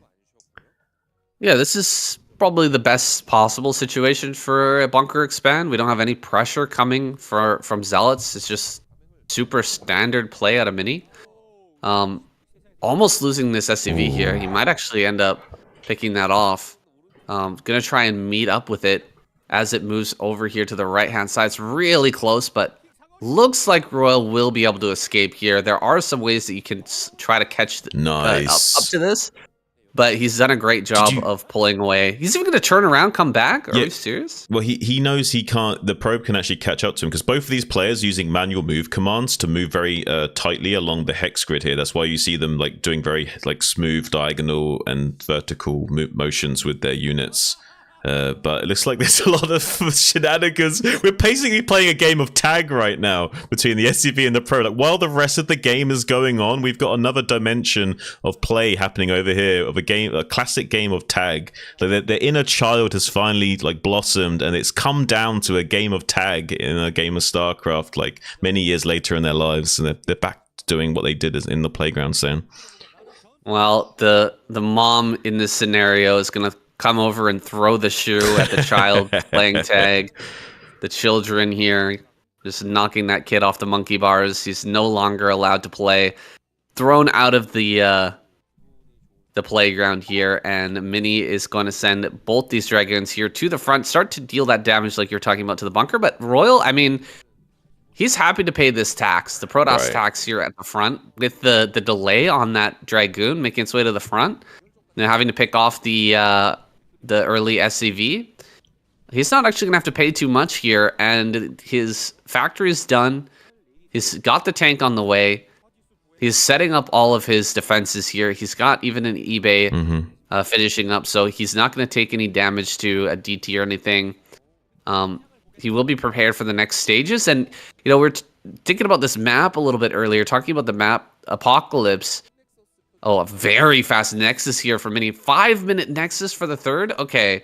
I think we're going to see a super fast expansion from Royal off of this bunker expand. If he finds out about it especially, but even just, seeing how this game has gone so far, I think that's the plan, is to get the really fast third. Well, he's identified that it's just one gateway worth of production, unless Mini was hiding Dragoons. That's why he's being a bit cocky with this tank, because he knows that this is the timing for 4 goons to show up. So he had a little window there where he can be a little bit cocky with this tank, but he has to be careful. 4 Dragoons can 2-shot this tank, like we see here.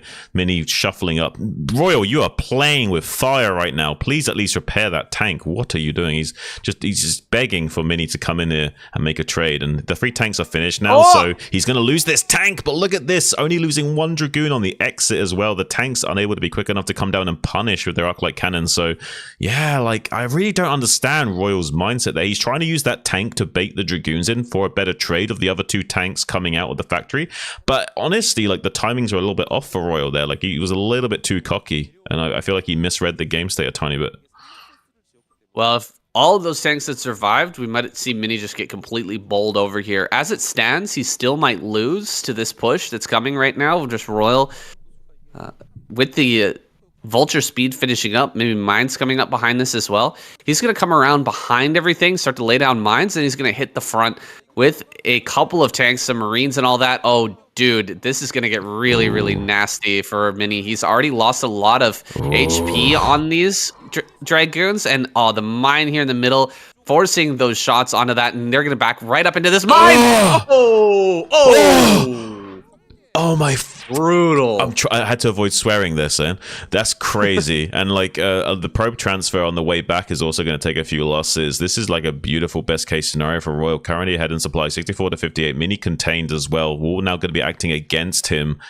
Was once utilized to stop Vulture run bys, but now going to make it even harder for him to come out once Royal starts to contain him. But he is coming around to try and kill this Nexus. So trying to force Mini's hand in coming out from this little hidey hole while some more Vultures are trying to slip by. So he wants to pull the goons out so he can slip these Vultures in. Nice little tactical decision from Royal. Can now mine behind these goons, but it was a little bit slow, so the 3 rally Dragoons will be able to get on top of those, but he is going to be killing a few of these Dragoons and forcing Mini back into his base deeper. Also scouts the Reaver popping out with the shuttle, so he knows exactly how he needs to battle calculate in the coming phases. So we'll be pulling his army back and understanding that he needs to just consolidate and not lose any of these units and just get these back home as soon as possible.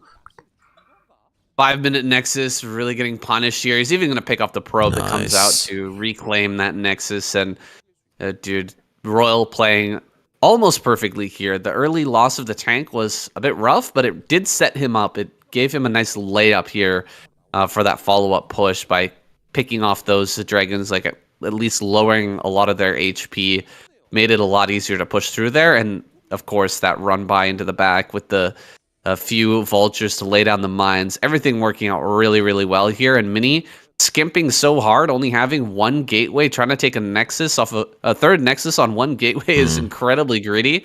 Gets punished here. And now it's up to him to find some damage. Otherwise, Royal's going to run away with this game. Yeah, I mean, I can't fault Mini for trying to go for that kind of greedy play due to the bunker expand, but Royal anticipated that. Royal knew that he had to, make a little counter push. He identified the 1 gateway production due to only having 4 Dragoons to his 3 tanks, so he just went in there and squashed Mini like a bug and took out that third, take a tactical advantage in this game. And he has so many SCVs right now. Like, even though he hasn't taken a 3rd base, he has like 3 base worth of economy. You know what I mean? Like, it's crazy how many SCVs to probes he's got. Yeah, he's got a ton of SCVs. He's going to be getting his command center here, that 3rd base. And on Apocalypse, the 3rd base is almost guaranteed here. It's so close to your natural. And once you really bunker down on that 3 base, you can power up to 2-1 timing attack. And there's not really too much that a Protoss player, aside from Best, can really do about it. Yeah, I mean, Mini's kind of making the right choice in like playing further greedy. Like, you need to double down in your game plan and keep trying to grow fast here, but he will be punished. Like, he's going for this 4th base, but there was a mine that wasn't blocking the Nexus but was spotting the Nexus, so he could just come down here, kill the probe, be a bit annoying, and frustrate Mini a little bit in the coming phases of the game. And due to identifying the exact timings of this, he'll know when to pull the trigger on moving out. He's going to be very tentative about coming out on the map. Mini trying to slow down this move out with the shuttle and Reaver. Gets a few shots off on the Goliaths and tanks, but hasn't really killed anything yet. And Royal has this like prerequisite 4 Goliath count to 2-shot that shuttle down with a couple of volleys. So he's got all the tools in his arsenal to really put the pressure on Mini right now, and he's currently ahead in supply by about 20. So we need to be careful. That shuttle's so low already, and there's enough Vultures here to really bully these goons as well on the map. So there's really not that much counterplay for Mini besides this shuttle and Reaver. So 1 shuttle goes down, another Reaver possibly biting the dust as well. Does manage to scoop this up into the shuttle. Just managed to get the exit on that, but yeah, the only thing going for him is these 2 Reavers in the shuttle. So if he loses that, he's pretty much dead, Sam. Yeah, he's going to end up getting pushed down here. It seems like one last shot from that Reaver does pick off 1 tank, but there's a little bit too much here. And, he's got a bare Nexus down in the bottom right as kind of like his follow-up play that's not even going to have any workers at it. So, I mean, he can't utilize that at all. That's slowed him down from making more gateways, and he just doesn't have an army right now. Everything's been cleared. Right. Looks like we had a shuttle drop off a zealot maybe on top of that, but the mines weren't able to be dragged. Oof. He's gonna eat mines with these Dragoons, and Royal has just put on a fantastic clinic here this game for how to deal with a Protoss player. A lot of Terrans really struggle with identifying when the Protoss is cutting corners and actually punishing them for it. But he's seen every single moment here and seized it perfectly. Oh, you're cutting a few corners here. You're not building enough gateways and dragoons and all of that. And I'm just going to go ahead and attack and punish you severely for that. Now he's going to drop one last little Reaver here, try to get a shot off with that. But the army closing in on the natural is a killing blow here. Mini taps out, and we will get that final game here with Royal versus Bisu. That's coming right up. 거였거든요. 맵만 A를 뽑아서 그러니까 오늘 1등을 하면은 포인트가 김태경 선수가 Ooh, Crazy.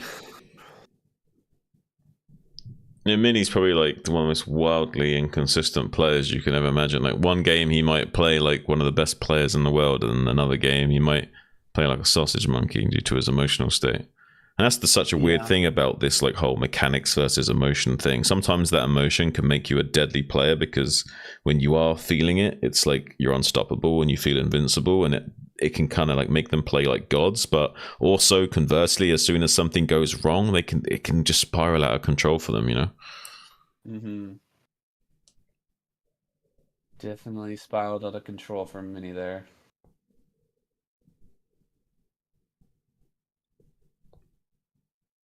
How you feeling? Good, good. I feel like what I said there is something I've thought about a lot. Is like it's really hard as a Terran player because you don't have so much vision. You know, you don't really know what the Protoss is doing a lot of the time, and you have to like pick up on the little tiny signs that like, oh, he's not actually being honest. You know, he's not actually building as much as he should be right now. Right. And then that means I need to hit this timing where I attack. You know, I need to attack now.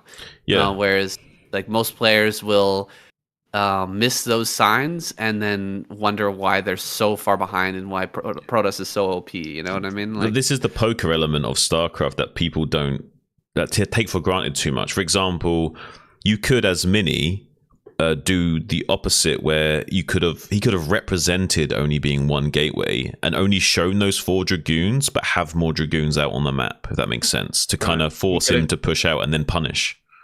Yeah, he could have gone like 3 gateways and just constant dragoon production with the later third, and then had like that big army waiting right as the push comes to just overwhelm it from the high ground. Yeah, and that's what's so beautiful about StarCraft, right? Because you can also use those tells as a way of like representing something you're doing that you're not. And that's where like the real StarCraft begins. And that's what people don't realize. They think it's just like who can macro the best, who can has the best build orders and best timings. But no. This game is not like chess and like people think it is. It's way more like poker. And it's about what you're representing, what your opponent is representing, and how that interacts with each other.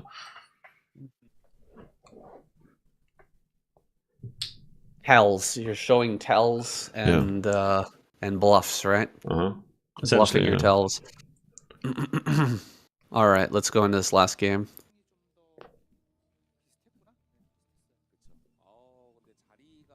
Final game of the night here, Bisu versus Royal, and we've come all the way around, full circle, back to Blitz Y, where we started this entire adventure. Guys, thank you so much for being here, for watching this week of the KCM. We will continue to bring you this content, to bring you this English cast of such a fantastic Korean tournament. And all we ask is that you share and like the video, comment your favorite games, let us know what you guys liked, what you didn't like, what you think we should improve on. We're always looking to make this better, to improve this experience for you guys. So we thank you, and we ask that you just like the video, share it with your friends, and we'll all be good. We'll all be growing together. We'll have a great time here. Yeah. And it's not much to ask, you know, to just like the video, share it a little bit, and sell yourself to StarCraft. And what was that? Yeah, this is a beautiful game, and I think that if you want to waste some energy on something, this is a great thing to waste some energy on. And I don't think it's a waste. I think energy is not lost; it's only transferred. And if we're transferring our energy to the Starcraft gods and tapping into that star sense and trying to transcend as mere Terrans, I think that's the way forward. And eventually maybe we can become like Sarah Kerrigan and have some psionic abilities in the future, you know what I mean? Well, people oftentimes talk about, oh, I wasted my time on this, I wasted my time on that. I always say, if you learn something, then you didn't waste your time. So as long as you're learning something, guys, as long as you're gaining something, getting something out of this, whether it's just pure enjoyment or you're learning something about this game or about life, or like we were just talking about poker, the poker aspect of Broodwar and the way that people are, hiding their builds and strategy. As long as you're learning something, guys, it's not a waste of time. So here we are with Royal going to be throwing down, I think, an eBay here to actually block, because there's some zealot pressure coming across the map from Bisu right now. Well, he actually wants to eBay block, but Bisu's been on top of this SCV like white on rice and will just not allow him to build it. So he's actually not going to get the block down, I don't think. And yeah, conversely, we saw a really great SCV micro from Royal almost killing that probe. That's why it's only got 9 hit points right now. I wasn't able to quite pick up the kill on that, but great effort from him nonetheless. He's got the 2 SCVs on that geyser to kill it. He wants to go for the re-gas steal though. Will he get it? Oh, he's going to gas steal again. Royal, no, not like this. He's going to throw down the barracks. He's going to throw down the CC anyway. But that's really frustrating for Royal. And he gets the SCV kill of 1 HP on that probe. Are you kidding me? Wow, Bisu. This is like crazy right now. No way. Oh my god. Everything going wrong for Royal. Just a series of unfortunate events here. The probe's still alive in the main with his 1 kill. And yeah, again, not able to get the block down, the eBay block. And now Zealots are going to run by it as well. Dude, things are going so wacky. Okay, he runs back. BC felt bad for him. Bisu. Oh, is he gonna seal it again? No way. He does get that down. He moved. He went for it. He you can wanted see the probe jerk. He wanted the 3rd steal, even though it wouldn't have been as good on the 3rd time due to. Oh, he gets the mana pylon. Are you kidding me? No way. That probe was 1 shot from the marine as well. It had it's got 1 HP and 5 shields. He just needed to shoot it 1 more time. This is crazy, dude. Oh my god. He's forcing so many SCVs to run around the back of the patches as well to go and hit that mineral field. It's just so silly what we're seeing here for our last game. This is great. This is the last part of that. This is the last part of the variety box that we were missing, guys. The clown show. Yeah, this is the clown variety bucket special, and it wouldn't be complete without a little bit of shenanigans and clown world-esque stuff. Yeah, so this is the dessert. This is the fudge, the brownie at the end of the variety pack, the chicken bucket. Yeah. Well, we're gonna go ahead and jump into 2 factory from here. This is just standard follow-up from Royal. It's a bit slower than it would normally be, but just so much wackiness has happened, and he will kind of push out, just kind of testing the waters here to see if he can get some damage onto those zealots. But a 3rd Nexus at 530 coming down here. Bisu taking a page out of the book of Mini right now. 1 gate into a Nexus here, a 3rd Nexus. A Royal might just go like NG Bay into 5 fact, I think, is possible. So he might have a really good timing push to hit this. And the Nexus being at the front, I don't know about this Nexus here. The positioning seems a little bit rough to me because we have that catwalk that's so good to push across as the Terran player. Wouldn't it have been better to throw it up in the top left? I think you're right. I think he's just assuming that Royal won't go for a big 8-minute, 9-minute timing. I think he's thinks he's safer than he is. I think Bisu's being a little bit cocky. Yeah, it's hard to say for sure. I think he has got a fairly good read on the game state. He did do a lot of damage to Royal, and he did delay the gas for quite a significant time. So I assume what he's thinking right now is that he's delayed the relative timings enough that he can get away with this. But I'm not sure if he's read that right. it's close. I think he will be okay, but yeah, Royal just barely won't be able to like go straight into like 5 facts and crush him right now. So he'll be a little bit slow in coming out with this timing attack. Yeah, the tanks are going to increment out a lot later than they did in that last game. Versus Mini, the tanks were out much, much faster. We do have a higher factory count a lot quicker, though, because the tanks, the factors were later. He was able to, pump out 3 factors really fast, and a 4th factor is coming down. He is going to do this 5 factory play, like you were saying, I think, with this other SCV here. It's a dead giveaway, but yeah, he's trying to keep trying to keep this hidden as much as possible because he's got the is he going to be able to sneak through here? No, he just can't. Barely not. Just barely not. So he can't find out about these other 2 factories. Yeah, the turrets are so perfectly placed that you can't fly through there with the observer without losing it. You can with a shuttle. You can fly through the gap without losing the shuttle. You'll still take hits, but you can fly through the gap without losing the shuttle if you wanted to. With speed, not without speed.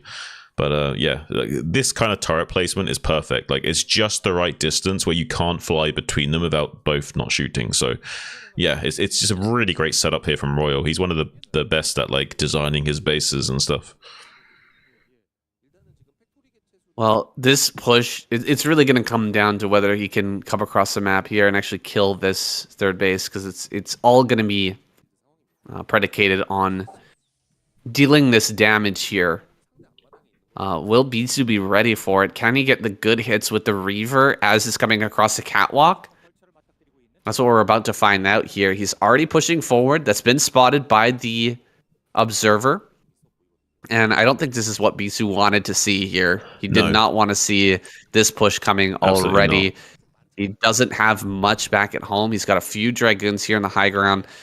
Where is that Reaver? We really need to see that, slowing this down as much as possible. Well, this is designed to counter the Reaver. So in a way, it's actually good that he hasn't gone for Reaver. He's just gone for Gateway Man as a response. Going to be relying purely on Zealot Goon. But that will also favor Royal because he can just snake up this catwalk. And without any splash damage of Storm or Reaver Scarabs to worry about, as long as he's careful enough with how he moves in it, the only thing he has to worry about is Zealot Bombs. So here comes the shuttle now with some Zealots to kind of get on these backline takes. There is a Reaver in the back as well to start splashing onto these 2 tanks at one. One more Scarab to finish those 2 off. Does get it, but does lose the shuttle and Reaver for the price of that, with the Marines helping out, but has lost all these tanks critically. So now Bitsu resetting the game state, and now is putting Royal in a really precarious situation because I don't think he started a command center behind this. So now he can't really stabilize either. He's kind of like going all in on this push and trying to just finish the game, or at least get an advantageous position from that, and didn't even start a command center back at home, so has no real transition from this as well. It's going to kind of force to just re-macro and put on some more pressure and try and shut down this 4th base coming online as well.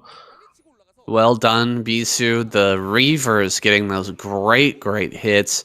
Now, I don't think the Royal's going to give up on this because it is quite all in. He's just going to come forward, try to get mines in the right spots here with a couple of tanks to try and make this happen. Oh, the mine connects are insane, though. We're going to drag even more mines on top of these tanks, and picking off these 2 tanks is just about the nail in the coffin here. We've still got enough Dragoons to push through this and kill off all these mines. And Royal, doubling down again here, it's not going to work out. So what's the play after this? Do we triple down, or do we finally throw down ACC and try to take this long? I just don't think it's going to work either way, but we have to make a decision here pretty quick. Well, he's kind of dead if he transitions, so he's thinking right now, I need to pump every mineral into vultures, because if I make a CC, I won't even have enough units to probably hold off an attack, even if I do take a 3rd base. So right now he's kind of all in, and he just has to like commit to trading well. If he trades well, there's a chance, but unfortunately Bitsu's doing a really good job of getting on top of all these tanks and like sweeping up the attack as it's coming in, and never allowing the Royal to get a good foothold or a strong critical mass of tanks to really push through here. So Bitsu did a great job of skirmishing. Beautiful connections though on these Dragoons, so is kind of fighting Bitsu back right now. If he can somehow get on top of this position and mine up this ramp, then things will be different. things can be good. But he has just barely enough vultures to keep fighting and enough mines laid that maybe there's some way of making this work for Royal, but it's going to be really tough. Bisu's only just barely churning out enough units to keep killing these tanks 2 at a time. Has the shuttle just going back into the main, reloading up over and over again. Keeps trying to get these mine drags. So far unsuccessful. Reaver's out again. Gets another Scarab connection. Beautiful move back from Royal though, taking minimal damage. Only taking 49 hit points of damage to that tank with only taking the splash damage by running it backwards. And yeah, with this continuous micro from Royal, he's not really taking a lot of damage onto these tanks, so is being able to get somewhat of a position here. Does lose one of those tanks finally, but has 2 tanks coming at a time with vultures running it. But with the zealots coming out in such strong numbers, there's not enough vultures to clean those up. So even though he's getting a strong count of tanks here, he needs to keep churning out these vultures to scoop up all these zealots that are streaming in. Oh, he's got to kill this Reaver, man. He killed the first Reaver. The second Reaver is really making the math hard here for Royal. It's giving him such a headache, and he does get a few more last shots on that. But a DT coming up here as well. Dude, this is so frustrating. He doesn't have scan. No. He skipped everything. He's not even gone for scan here. The DT is such a good play for Bisu. He even gets that tank. Are you kidding me? 1 swipe and a mine connection killed that? Yep. That's crazy. Now he kills the Reaver. Okay, he got the Reaver. Gonna build an engineering bay here in the middle. What is this that I'm watching right now? My eyes. He lost building the eBay here in the middle. Well, he lost the engineering bay that was floating over this space on the thirds, and now he realizes that he can't even make turrets anymore. So I guess he started kind of remaking it in Bisu's face. I think even maybe to be a bit funny there, realizing his position and just kind of showing Bisu, like, I didn't even remake the eBay. Like, maybe a little bit of a joke there at the end before tapping out. Potentially, yeah. Also is kind of blocking some stuff from running forward to kill the tank, but it's just not enough. Zealots are too high of number. They overwhelm the position, and Royal's gambit there, the 5 factory play to try and end the game before Bisu got into a really decent macro position. It doesn't work out. Bisu able to hang where Mini just couldn't quite do it. And yeah, that's it, guys. Protoss takes this week away. Terran comes in second place, and Zerg, eliminated first, takes home no points for this week. 저그 특성전을 잡아 저번 시즌이랑 비슷한 결 363.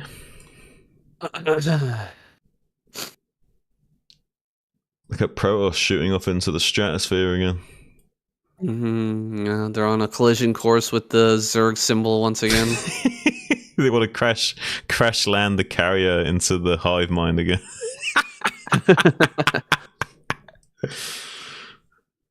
Kamikaze style. What was it? Artanis or something like that, who crashes? Yeah, but what's the ship name? It's like begins with a G, like Gantry. I don't know. It's got a weird big long name. Begins with G. Or something like yeah, that? It's got a weird long name like that begins with G. That the carrier's called the Hero Carrier Unit.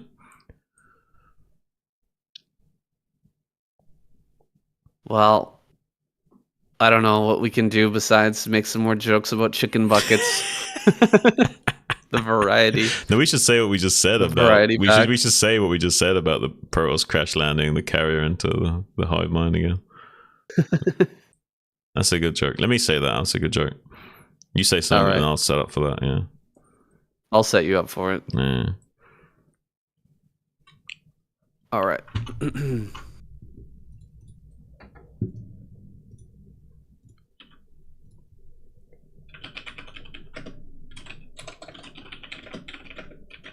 Here is the point ranking with Protoss jumping ahead, bursting up towards the stratosphere here on a collision course with the Zerg symbol, and both Terran and Zerg all teamed up here. They are on 3 points apiece, and I think we can see where this is going, Shun. Yeah, it looks like we're going to get a little bit of a history repeating itself, and we're going to see a carrier fly into the hive mind with this current trajectory of this, angle of attack of the Protoss points as they reach out into the stratosphere and find the Zerg home planet. At this, I mean, it could be that history repeating itself. Last season, we had almost exactly the same situation, except Protoss took off a little bit sooner.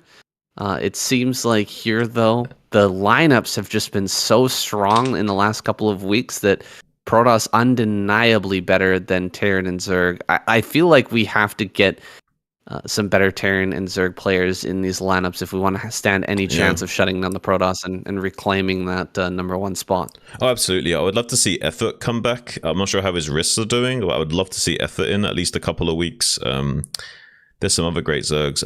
I'm not too sure about bringing on the likes of Jadong, but there are a few good Zergs out there. You know, Sulky, for example. But we'll have to wait. There's a lot of players that just have bad scheduling issues right now due to the ASL and what have you. So I'm sure after ASL is resolved, we'll see a much more comfortable lineup from all three races going forward. That'll just be a thing we have to endure for the next week or so. But I'm sure in like the week 6, 7, and 8, we'll see a lot more crisper games from all three teams. Yeah, I think so. Once everything's been cleared up with the ASL, we're gonna get some better groups here, and I'm really looking forward to that. To the passing of ASL. As much as I love ASL, it does take up a lot of people's attention. We want to get some more eyes on the KCM. We want to get some more eyes on the other tournaments that are going on right now. But guys, we do appreciate you. Thank you so much for watching. We will be back again next week with week number 5 for season 2, and then continuing on. We're going to have 4 seasons this year as usual. We'll see you guys in that next video. Thanks, guys. Oh, You Gucci? yeah.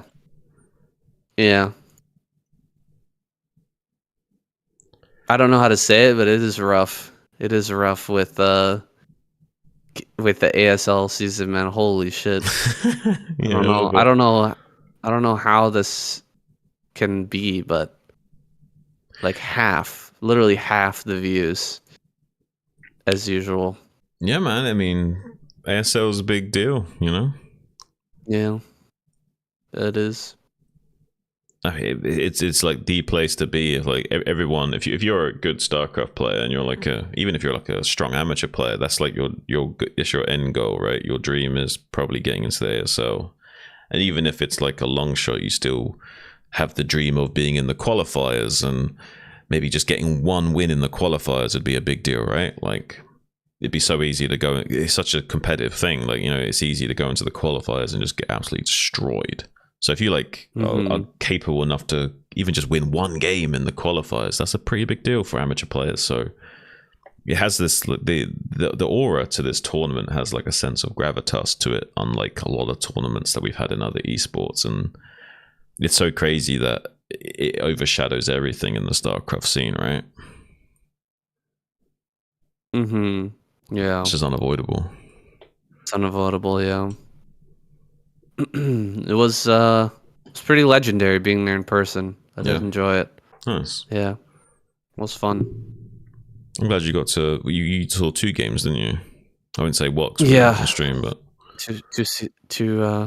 two rounds or 2 matchups. Yeah, I saw you both times. It was fun. I liked your signs. Thank you.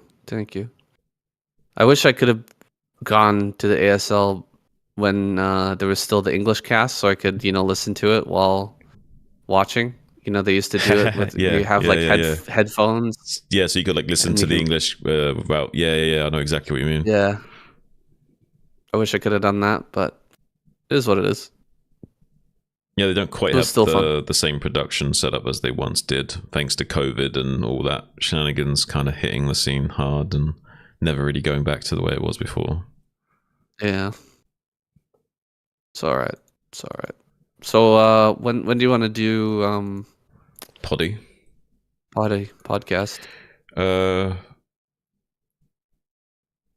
We'd probably I'm doing BSL tomorrow, but we could do it tomorrow night if the other guys are up for that.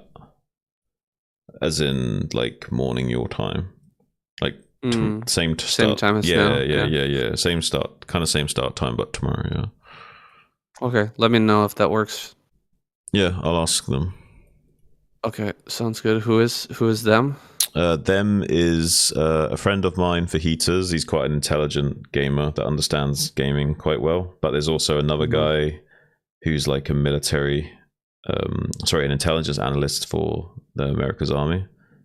So he might have some interesting insights to talk about the world stage and stuff. And he wanted to talk about that subject about the groundbreaking case where parents got tried for the act of their kid in a school situation. You know what I mean? Right. Yeah, that's one topic, but we haven't discussed any other topics. But it doesn't matter. We're four guys there. We can shoot the shit and have some interesting conversations, no matter what. Okay, sounds good. Yeah. Cool. All right. Well, let me know if they're cool with that. Yeah, I will do. Sounds good.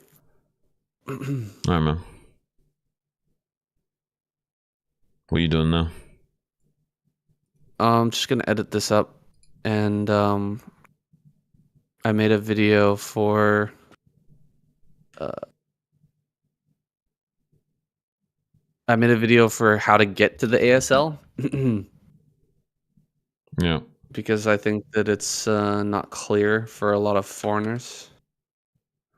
Oh, yeah, that would be an idea. Yeah, so I just put it together like this is where you can buy the ticket. This is how you get there by bus. This is how you get there by train. Yeah, this is kind of what it's like. Do a little guide. And, yeah, it's just like a little guide. That's so I'm gonna cool. put that out probably today or tomorrow, something like that. Yeah, I like that idea. Did you record anything while you were in Korea? As in like little like vloggy type videos, you know what I mean? Yeah, a little bit, and I made a video where I just kind of walked from the train station to the event center, you know? And so like I just sped it up so that you can see exactly where you have to walk. Do you know what I mean? Yeah, that's cool. Yeah, exactly. That kind of thing would be great. I thought about it while I was there because it was a little bit tough to find. No, I think that's a great idea. Yeah, if you just search the studio, it's called like I can't remember what it's called. Vita 500 Coliseum or something like that. If you try to search that in Google, it just gives you nothing. Just okay. blank. So yeah, So it's really hard to find. Yeah, it's like you can't just like easily like get that up on Google Maps and hit directions. It's like you actually need a little bit of knowledge. Yeah, and it's in a mall, in like a basement floor of the mall. Oh, So it's a little bit tough to find. Yeah, it's like a 10-story mall or something like that. You know, I was like, where exactly is this shit? Yeah, it's pretty convoluted place to find. Mm-hmm. Nice, man. So Yeah, anyway, I think that's a great idea. You should do it for sure. yeah, it's already done. I just need to make a thumbnail. That's it. Nice. What are you up to? I don't know. I mean, I'm still pretty tired. I'm just chilling right this second, but I'm not sure if I'll go get some sleep or if I'll chill online for a bit longer. I didn't get much sleep because I did my journey earlier and then went to a party, had some drinks, came home, had something to eat with my cousin, then I had like a 90-minute, 2-hour sleep, then came to cast this with you kind of thing. Right. I mean, for the sake of my neuroplasticity, I should probably like get some sleep within a timely fashion within the next few hours, but I might be okay for another hour or two at least. I've been playing some Cosmonarchy lately. Oh yeah, what's that? Cosmonarchy is like there's a Broodwar mod that's like totally remade the Broodwar Really? experience. Yeah. It's kind of wild. It's kind of crazy because like here I'll show you what it's like. It'll be hard to explain. Yeah, show me. Let me show you. I'm a pretty visual learner.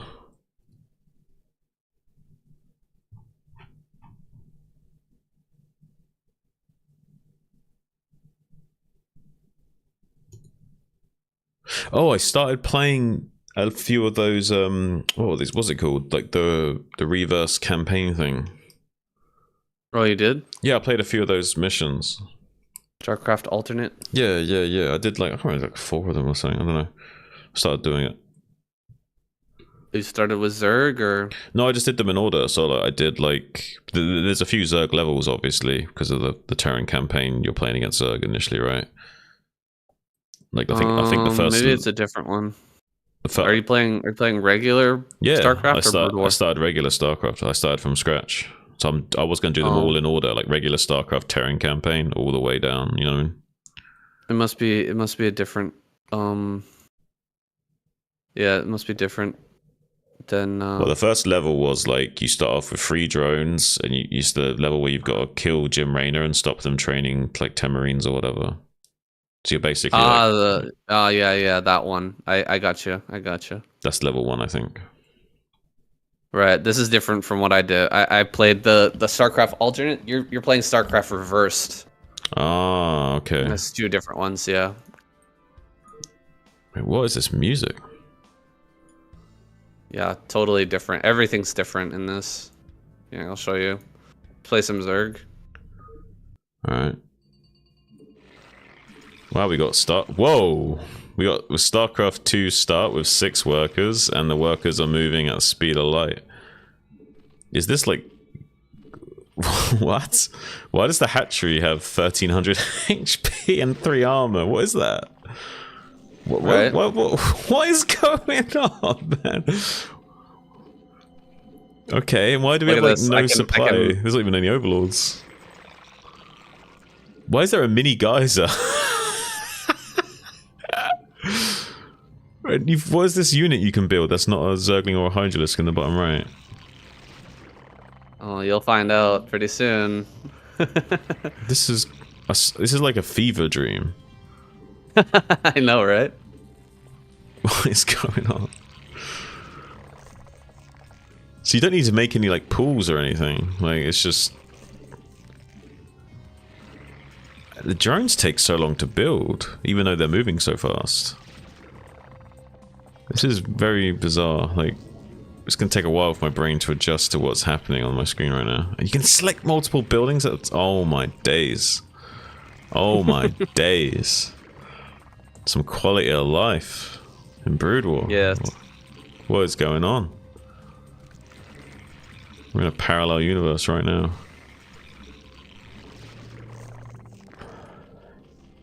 Can you imagine if like they remastered Broodwar and they made it like this, where you could like select multiple buildings and shit?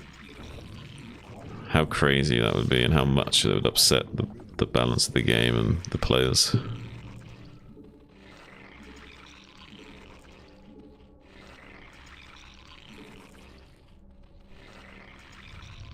So how does this play out then? Like, do you expand a lot, or? Can. I'm just gonna show you how it can go a little bit. Give you a little idea. Yeah. But what's this you made on the left? What does it do exactly? Just allows you to build stuff, just like in Broodwar. But you already had access to build the Hydras and Lings, right? So what does it enable you to do? Oh, okay. Quasalisks. Okay. This is like an alternate reality where Zerg evolved differently. Even as the timer on how long it takes to build the units. Wow, look at... You're getting Quasilisk rushed, dude. With some good target firing, though. We will take out one of those. Buy a little bit of time for another 2 to hatch, and now we're gonna get defender's advantage.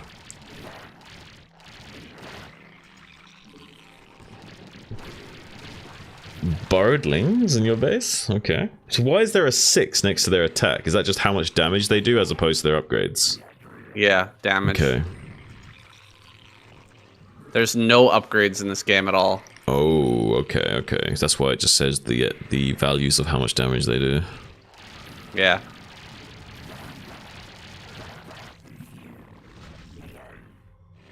Well, these little Quasilisk things are kind of interesting. They're like a hybrid between Zerglings and Hydras. Yeah. Something like that.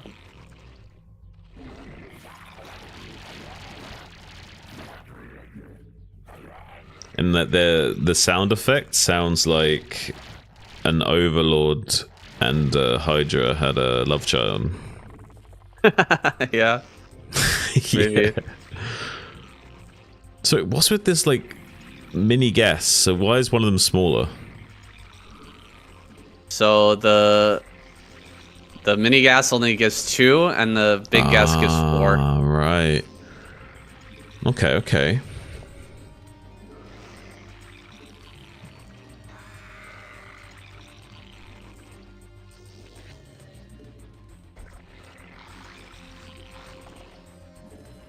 This is wild, dude. Yeah, it's crazy. How many people play this? There's actually quite a few. You can get online. You can play online as well. Damn. There's a lot of process to getting the game up and running, but yeah, they've already got tournaments going and stuff like that. It's wild. It's pretty wacky. It's crazy how like drones only move fast when they're mining. You know what I mean? Like when they're mining, they like double their speed. No, there's just no acceleration. Hmm.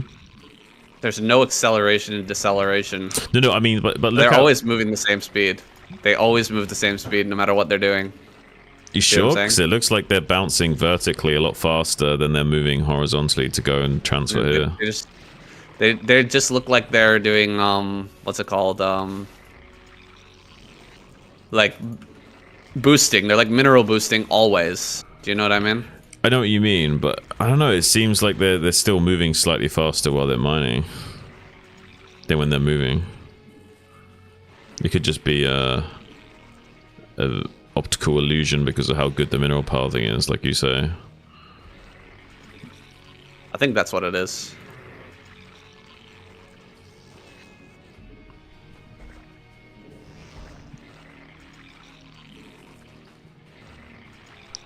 It does look like they're moving more sluggish though when you're not mining. Wow, it even tells you the unit counts. Yeah. Oh, okay. Just so this is your drone count and this is your unit count. Ah, okay. Interesting.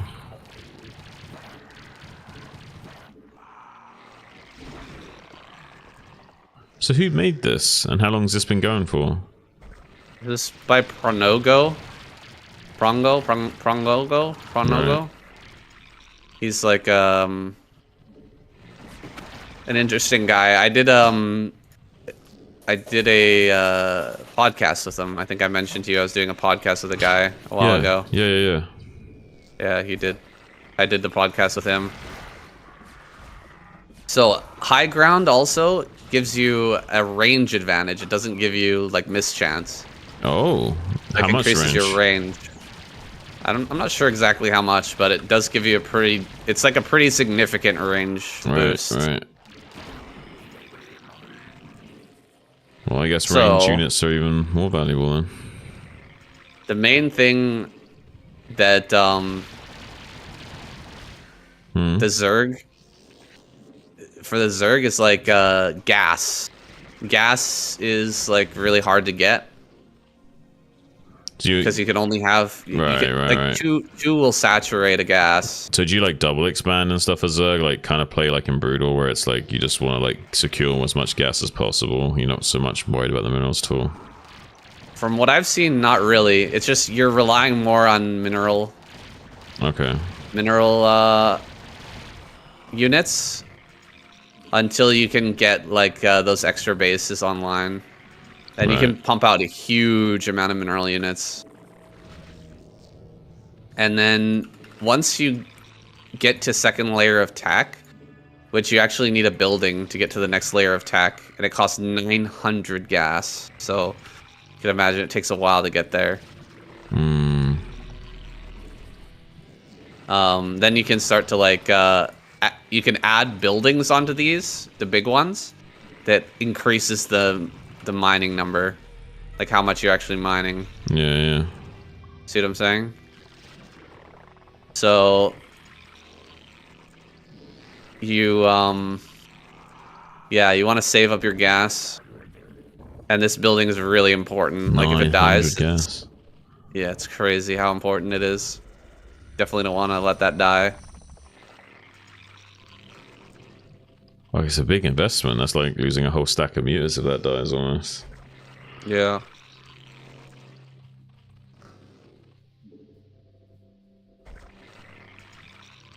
But What's yeah, that? most of these are okay.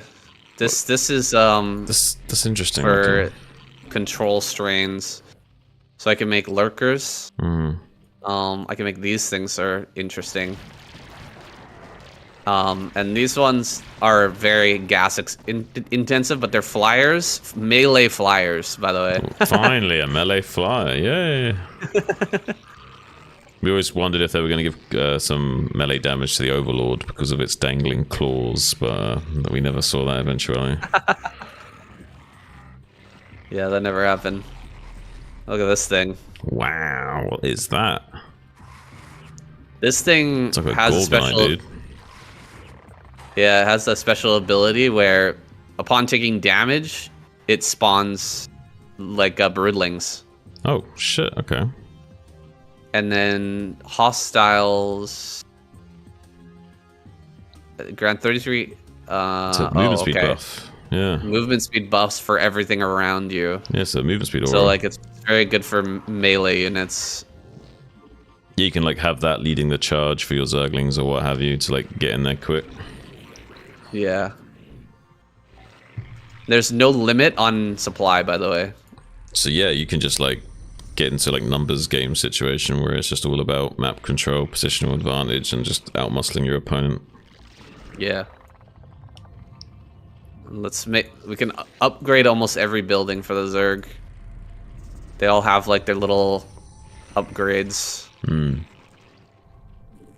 Let me make just a few of these each so you can see.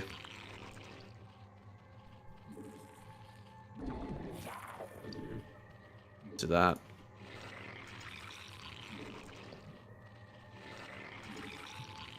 Make a bunch of these. They're all minerals. I saw the melee flyer die for like a split second on the other side where it looked like it was like a devour. It sounded like a devourer dying when it died or something. So we can go like this now and make the. It's so weird to see the lurkers hatch straight from lava. Right. What is that, dude?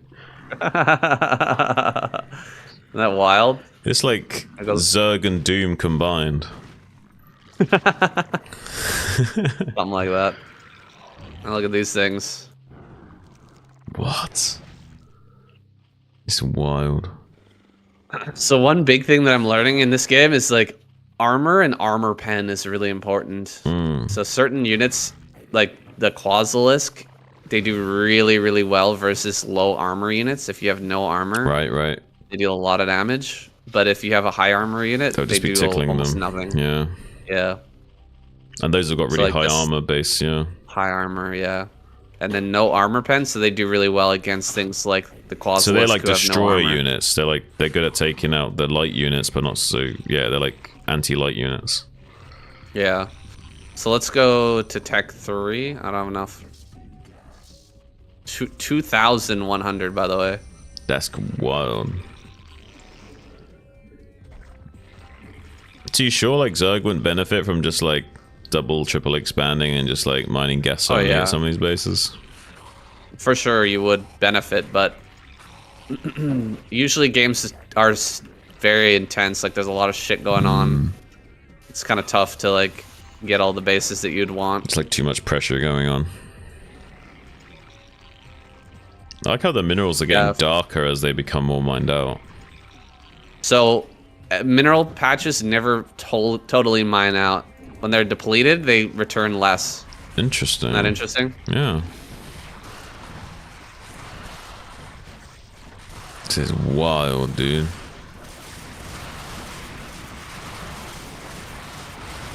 This is so strange. It's like Diablo, but in Starcraft. You know what I mean? Oh, it looks like we got this error again. Sprite null check failed. Let me just grab one. Oh. Let me just build something. What's this? And so every unit can morph into something else. Oh wow. You just need the right tech building to allow it to happen. Nice. So this is the Vornith pod, and then you can upgrade this one into the swamp. Let's upgrade this. Yeah, there's just so many different. I feel like this is like a Zerg brood that mutated heavily. You know what I mean? Like a primal Right. Zerg brood. Yeah, these things are really, really strong. They like bounce for every 4 range travel. It will bounce 1 additional target. Wow. So like if you're really far away, they start bouncing on everything. So they're It's good for really, like, really defending strong from in the high back ground, line. probably. Yeah. Yeah, but you just have like a bunch of melee units in the front, and then they're all standing back, and it's just bouncing like crazy over everything. Look at that building. That's so weird, eh? Yeah. I mean, certainly alien. Certainly fit in the Zerg theme. So we'll go to like the next level of tech. That Hydrogen looks cursed. Yeah, cursed hydrogen for sure. This is Tavalith. Yeah, okay. This feels like Helvet. this feels like what you would be dreaming about if you had like a Starcraft dream that was like a nightmare. This would be like that. You know what I mean? Right. Where's my lurker? Oh, there it is.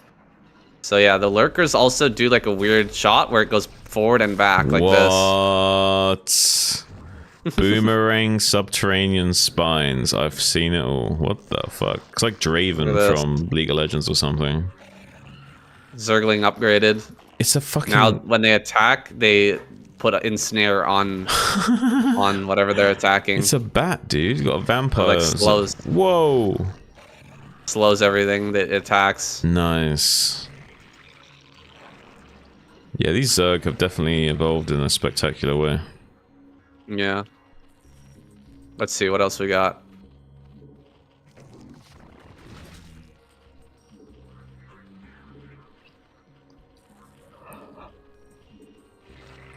There's so many options, and they can all morph. So many options. Most of them morph into like the next tier. Do you know what I mean?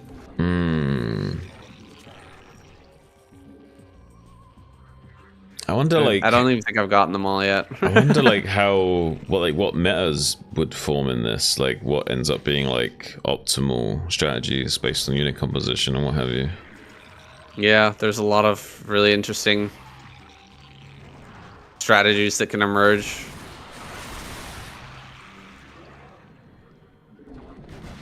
Oh. Getting slaughtered. It's like they're harvesting wheat.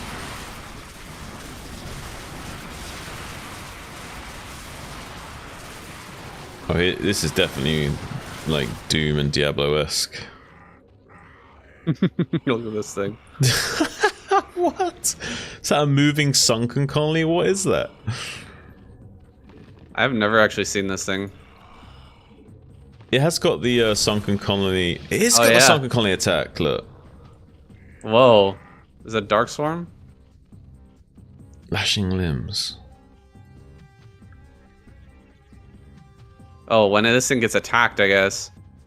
Direct damage, it releases Carapace Swarm. It Damn. absorbs 100 damage. This thing gets nervous and farts Dark Swarm. That's pretty dangerous. It transforms into Vogeleths and immediately spawns 2 Rillicors. It's like a land squid. Instead of shooting ink, it shoots out swarm as a defensive mechanism. What the hell is this? On Villisk. Convolus attacks incubation period.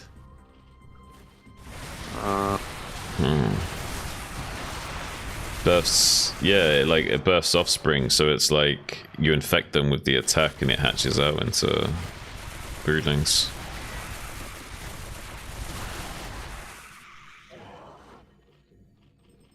It's almost like the Every Broodlord in attack, one of their StarCraft attacks 2. can bounce.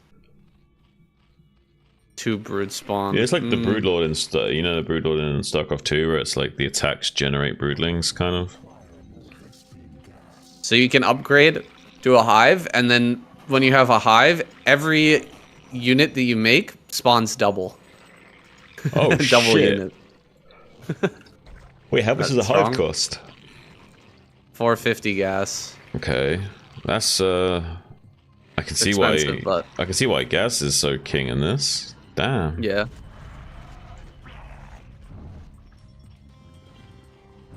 So So yeah, it's really, really strong. and there's no limit on like hotkeys, so you could just have so many hatcheries producing. Like it's insane. Yeah, you can have insane number of hatches.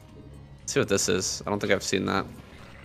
And like, yeah, imagine if you had like 50 hatcheries just churning out mineral units right now. You know what I mean? Yeah, it gets Nuts. crazy. Vilgakor, these things are crazy. Onvelisk. I don't know what that is actually. Did I have that already? So building the guys that makes you Oh, mine yeah, it that faster, thing. or how does that work exactly? Huh? Just building the guys that make it like mine more yield. Mine's or whatever. more. Yeah. You can upgrade it again. 5 instead of. Oh wow, I can actually. Let's see what happens. Oh shit! But I guess, know that. but at the cost of not being able to mine it while it's morphing. Key to Yeah. it. Exactly. Let me see.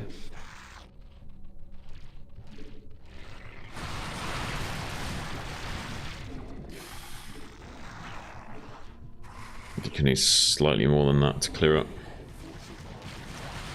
Yeah.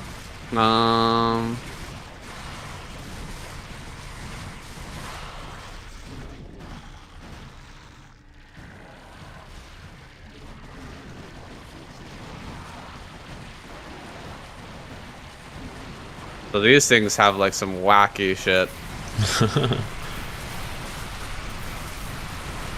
You can infest stuff.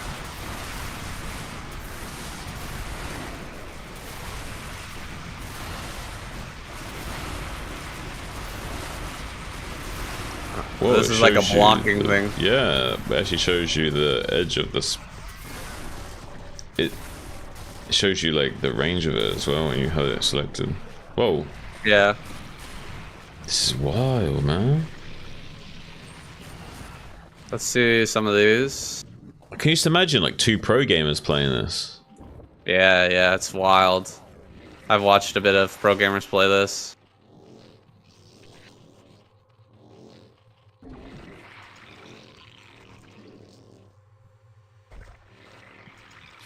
That hatchery's off center, by the way. What's Yeah. left? Probably. Oh no, you Oh, did it's get okay. it. I didn't notice this mineral block was sticking out on the left. Oh You yeah, can it's see you also can 'cause spend the- your money pretty quick. You can still spend your money very fast. especially if you can make crazy amounts of hatcheries and I don't want a hotkey. And there's no limit to how many units you can make.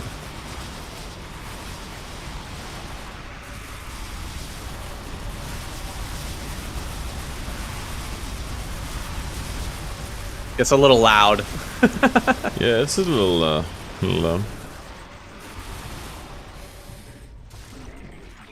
I want to go to the last layer of tech, but I don't know what it is. Oh, I need these things. Crazy looking things. Look at that thing. This is so cursed, man. I can upgrade these. Need more gas.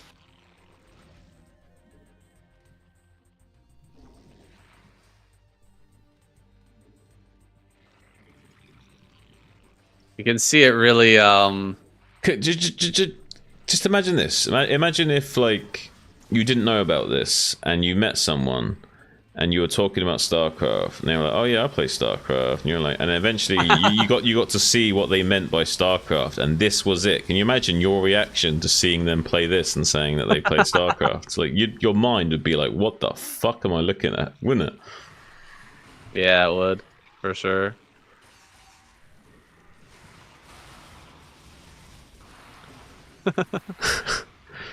Holy shit.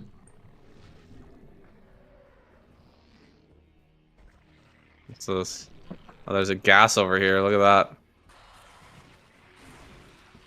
Yeah, imagine they're like, yeah, I could. Imagine if they were like being all cocky and like saying to you, like, I'm pretty good at Starcraft, I'd probably beat you, and you're like, yeah, okay. And then this is what they meant though, and you go to play this with them, and you're just like completely like a duck out of water. You know what I mean? You don't know what you're doing.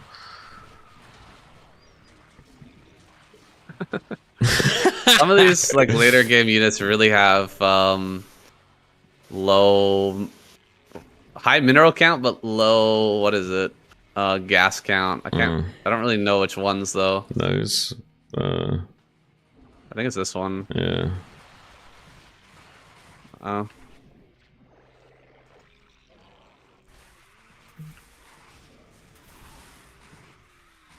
I can imagine this game being very tug of war. Like, what are those? What the hell is this thing? What? Artillery. I haven't seen this before. What are those? What are those? They got Guardian shots, dude.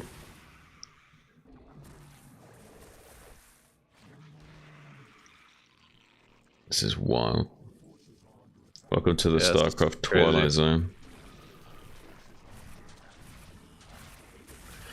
Now imagine if you had to play against this with normal Starcraft units. Imagine how impossible that would be. You just get just decimated.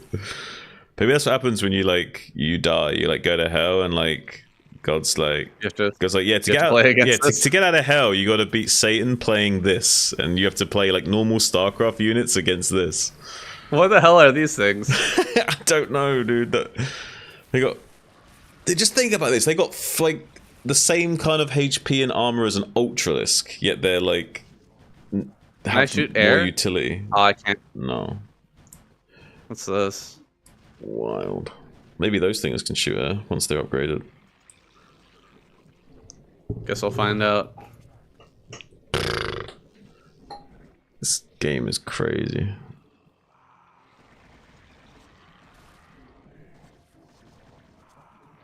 This is like the most normal unit we've seen in this game is these Hydras. Oh, what's this? They're like, what the fuck? It looks like the StarCraft 2 lurkers. Seeing death empowers 5% life steal. Life steal? Lifesteal. I haven't seen life steal before. I want to see these things. What the hell they do? They seem OP. Look at how slow they are, though. Yeah. Oh, look at this thing. Whoa, look at this. These are like Gorgonites, dude. What the fuck's going on? Like, if this was versus Terran, it'd be like literally the Gorgonites versus the Commandos, you know what I mean? Yeah. Oh my gosh. Dude, this thing is strong. Holy shit. Yeah, it had like 40 damage towards each shot. Whoa. Yeah, if you get like an armada of these things, like just get like a critical mass of those guys and then protect them. You had like 10 of see what they those do. moving around the map. I want to see what these bad boys can do. Wait, where's this thing? Oh yeah, there it is. It's so weird because I don't play with unit sounds on, so it's always strange for me hearing someone else's unit sounds because like I know the sound effects from when I was a kid, but I don't listen to them actively because I play with sounds off. So it's so weird when I like listen to someone else's stream and I can hear all the sound effects again. Infested combatants lose vision range and movement speed. Let's do this. Infested, and then I got little broodling things.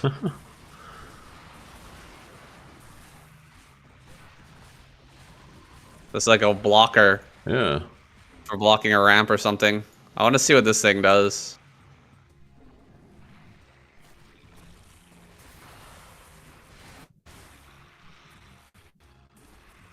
Let's make some of these. Let's make some of these. Still thinking some Barry of- bucket. These. Oh yeah, I made these things too. I want to see what they do.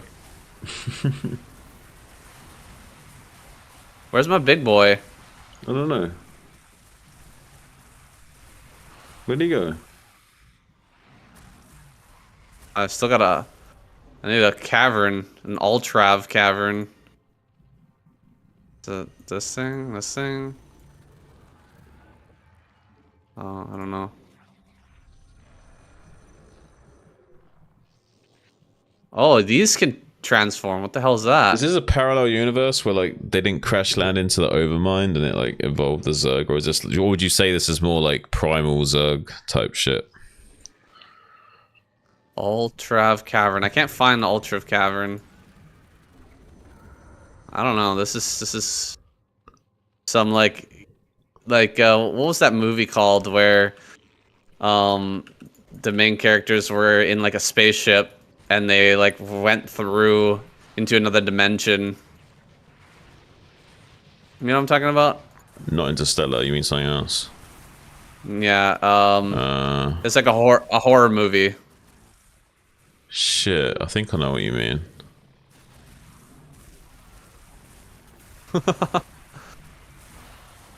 Was it? Oh shit. Okay. He's so funny looking.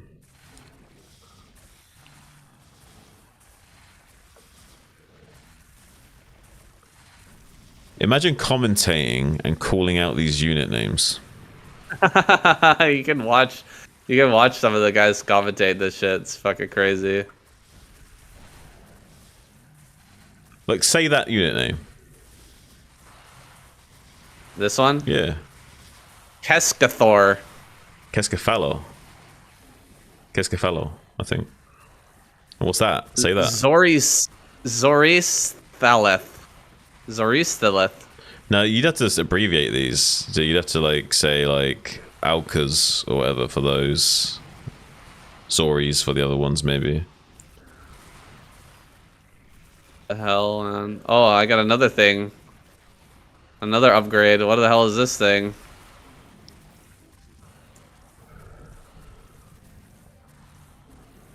I must know.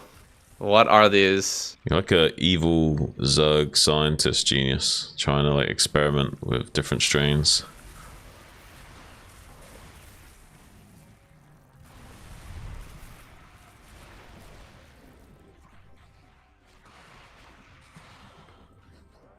Ah, plague. I think it'd be so funny if you could like troll someone into thinking they're playing a normal game of Starcraft and you've got these units and they've got the normal units, you know what I mean? And you act like there's nothing going wrong. Like you act like it's normal. Like, what are you talking about? It's just Starcraft.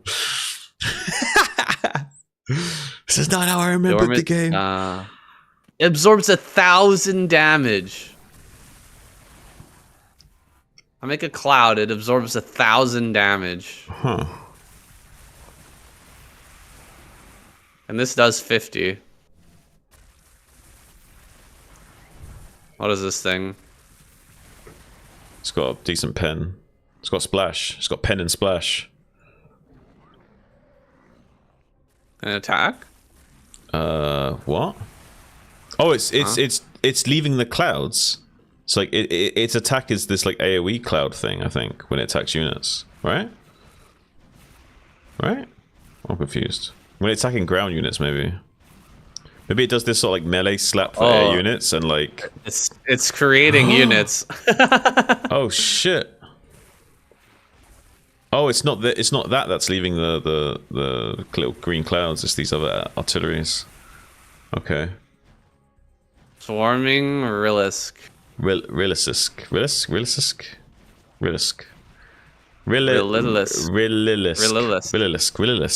Oh yeah, say that 5 times fast. You'll be alright in casting. Here come the Rillisks now, getting on top of the production. These things have terrible pathing. Oh my god. Attack. That's not that bad, I guess. You mean the tech K-Ro core? Yeah, the tech K-Ro core spawning a lot of these Basilisks, getting on top of the Zerg production right now. These are normal words and normal sentences that are coming out of my mouth. What else we got? I think I've almost exhausted the options. Made everything. I've almost made one of everything, I think, at this point. It's a I don't think I've done this. variety bucket. I don't think I've done this. And I don't think I've done this. You did those earlier. And I don't think I've done this. Maybe. Oh, this thing... Oh, I thought the building was shooting. Damn. It's killing your own units, though, right? Oh, yeah, it is. So it's like when it you're attacks, splashing your own units. Full of acid. That's good. That's full of acid. But that's good, though, right? It's like siege tanks killing your own units and stuff. It's a good, like, double-edged sword. You know what I mean? They're strong units, but they can also damage you. Yeah. Let's see what these things do. I don't think I saw that yet. Wow. The hell is this? Oh yeah. Seeking death. Seeing death. Now I got lifesteal.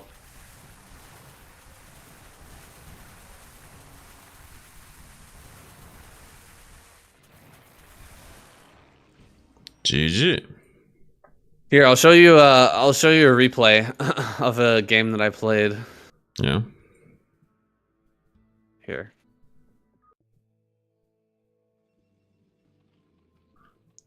Spawning in the bottom left has the white Zerg, none other than your boy, Saiyan SC.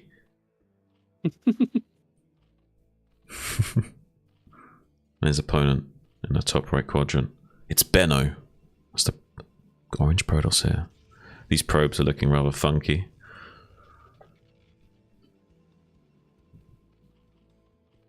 Drone's looking more or less the same, but probes are a little bit different. It's like some sort of pixel art probes. Can't speed up, unfortunately. Oh, Replays. Can't even seek forward. Little bit of unfortunate. Yeah. I guess it's alright for casting as long as you don't need to stop, but... Mm-hmm. I think you can pause. Oh yeah, you can pause. No, you can't. Oh, you can't even pause. Alright, great. Going to be throwing down that hatchery. Not able to get the block off. Just barely getting that down in time is saying SC. Probe Scout going to be checking the main base. See what's what.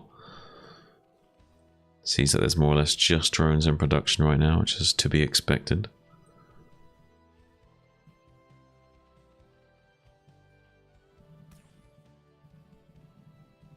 What's that little pew sound? It's the probe shot. The probe's literally pew-pewing. Yeah. Gonna be a 2-gate opening from Benno here. Wanting to put the pressure on. Saying SE right out of the gate, pun intended. Look at that pylon, it's just like sunken into the ground, like it no-clipped into the terrain. Yeah, they're really small in this game, and because they don't have any value as like a what's it called? Supply. There's no supply, right? They don't have any value. They're very low HP. They're really easy to snipe, and they only cost 75 minerals. Like, look at how much health these have, and look at how little health these have. Yeah. You see what I'm saying? Yeah. Like, these are really easy to snipe. So you have to build some of them, but you don't want to ever build too many. You know what I mean? Right. Because they're not benefiting from them in the supply. Yeah. Okay, Sunken's going to be the choice here to defend. Tried and true Zerg classic defense. It's interesting. The sunken colonies, you make it into a sunken, if the sunken dies, it turns back into a Whoa. creep colony.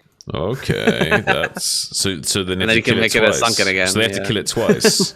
Yeah. So it's 400 HP like a sunken, kind of, but it's just that it is only a sunken for 275 HP of its life, and then it becomes a creep again. That's interesting. Yeah. Has a high armor count So- as well. Yeah, you can like keep making them into sunkens over and over again. It's kind of strong. Yeah, that's very interesting. I like these small little adaptations. I'm guessing these goons are not that strong. I just saw that he was going for 3-gate with the drone, but And we've got Protoss Legionnaires. Finally, Protoss have realized to not be so manly with their side blades, and have got a side blade on a stick now. They've gone back to their primitive ways. Blade on a stick, gonna be superior. Oh, I've also got the classic Zealots as well as the blade on a stick.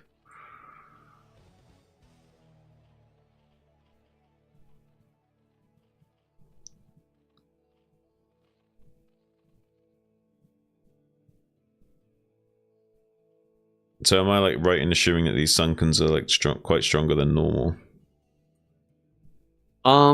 they're pretty good.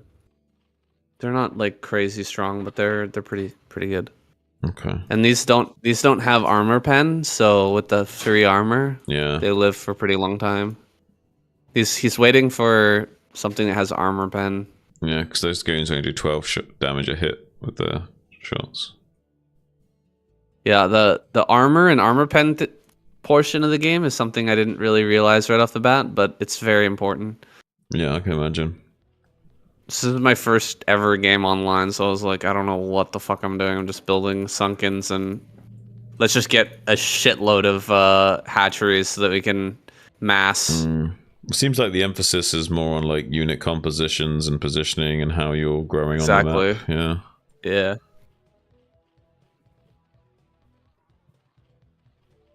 And with the quality of life functions of like having multiple hatcheries and units selected at the same time, it lets you focus on that way more. Wow, okay, the range on these goons and...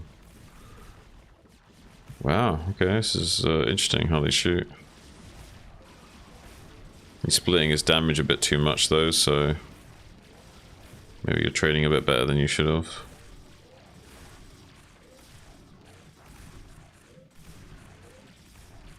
Are they like recharging or something? Why is this like blue glowy thing on the goons? Like recharging the shields of the nearby Yeah, units. the shield. If Protoss doesn't, if they stop getting attacked for a certain period of time, they start recharging their shields, and it's fast. Interesting. So like, the benefit is you really want to like dodge. You really want to like engage and disengage really cleanly, so that you can keep all your stuff alive, because the shields recharge really fast, and then you Yeah. can re-engage again.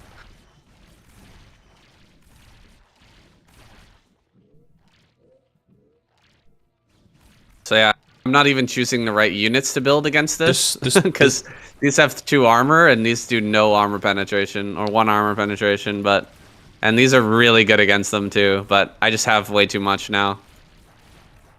This reminds me of the what's that unit called? Reapers in Starcraft 2. You know, they have like a high heal rate after disengaging. Yeah. Yeah.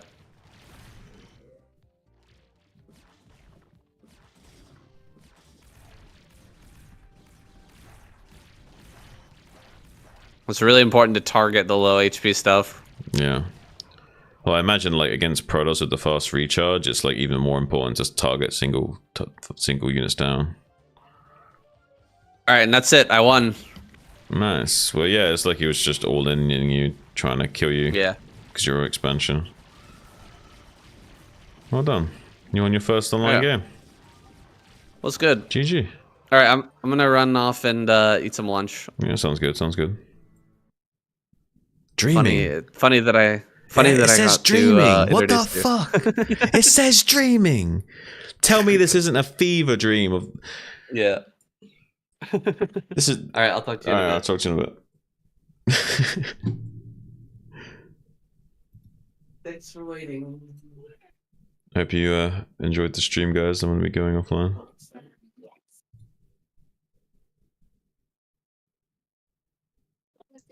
Enjoy the cast on the Saiyan's channel when it gets loaded. Much love, guys. Peace.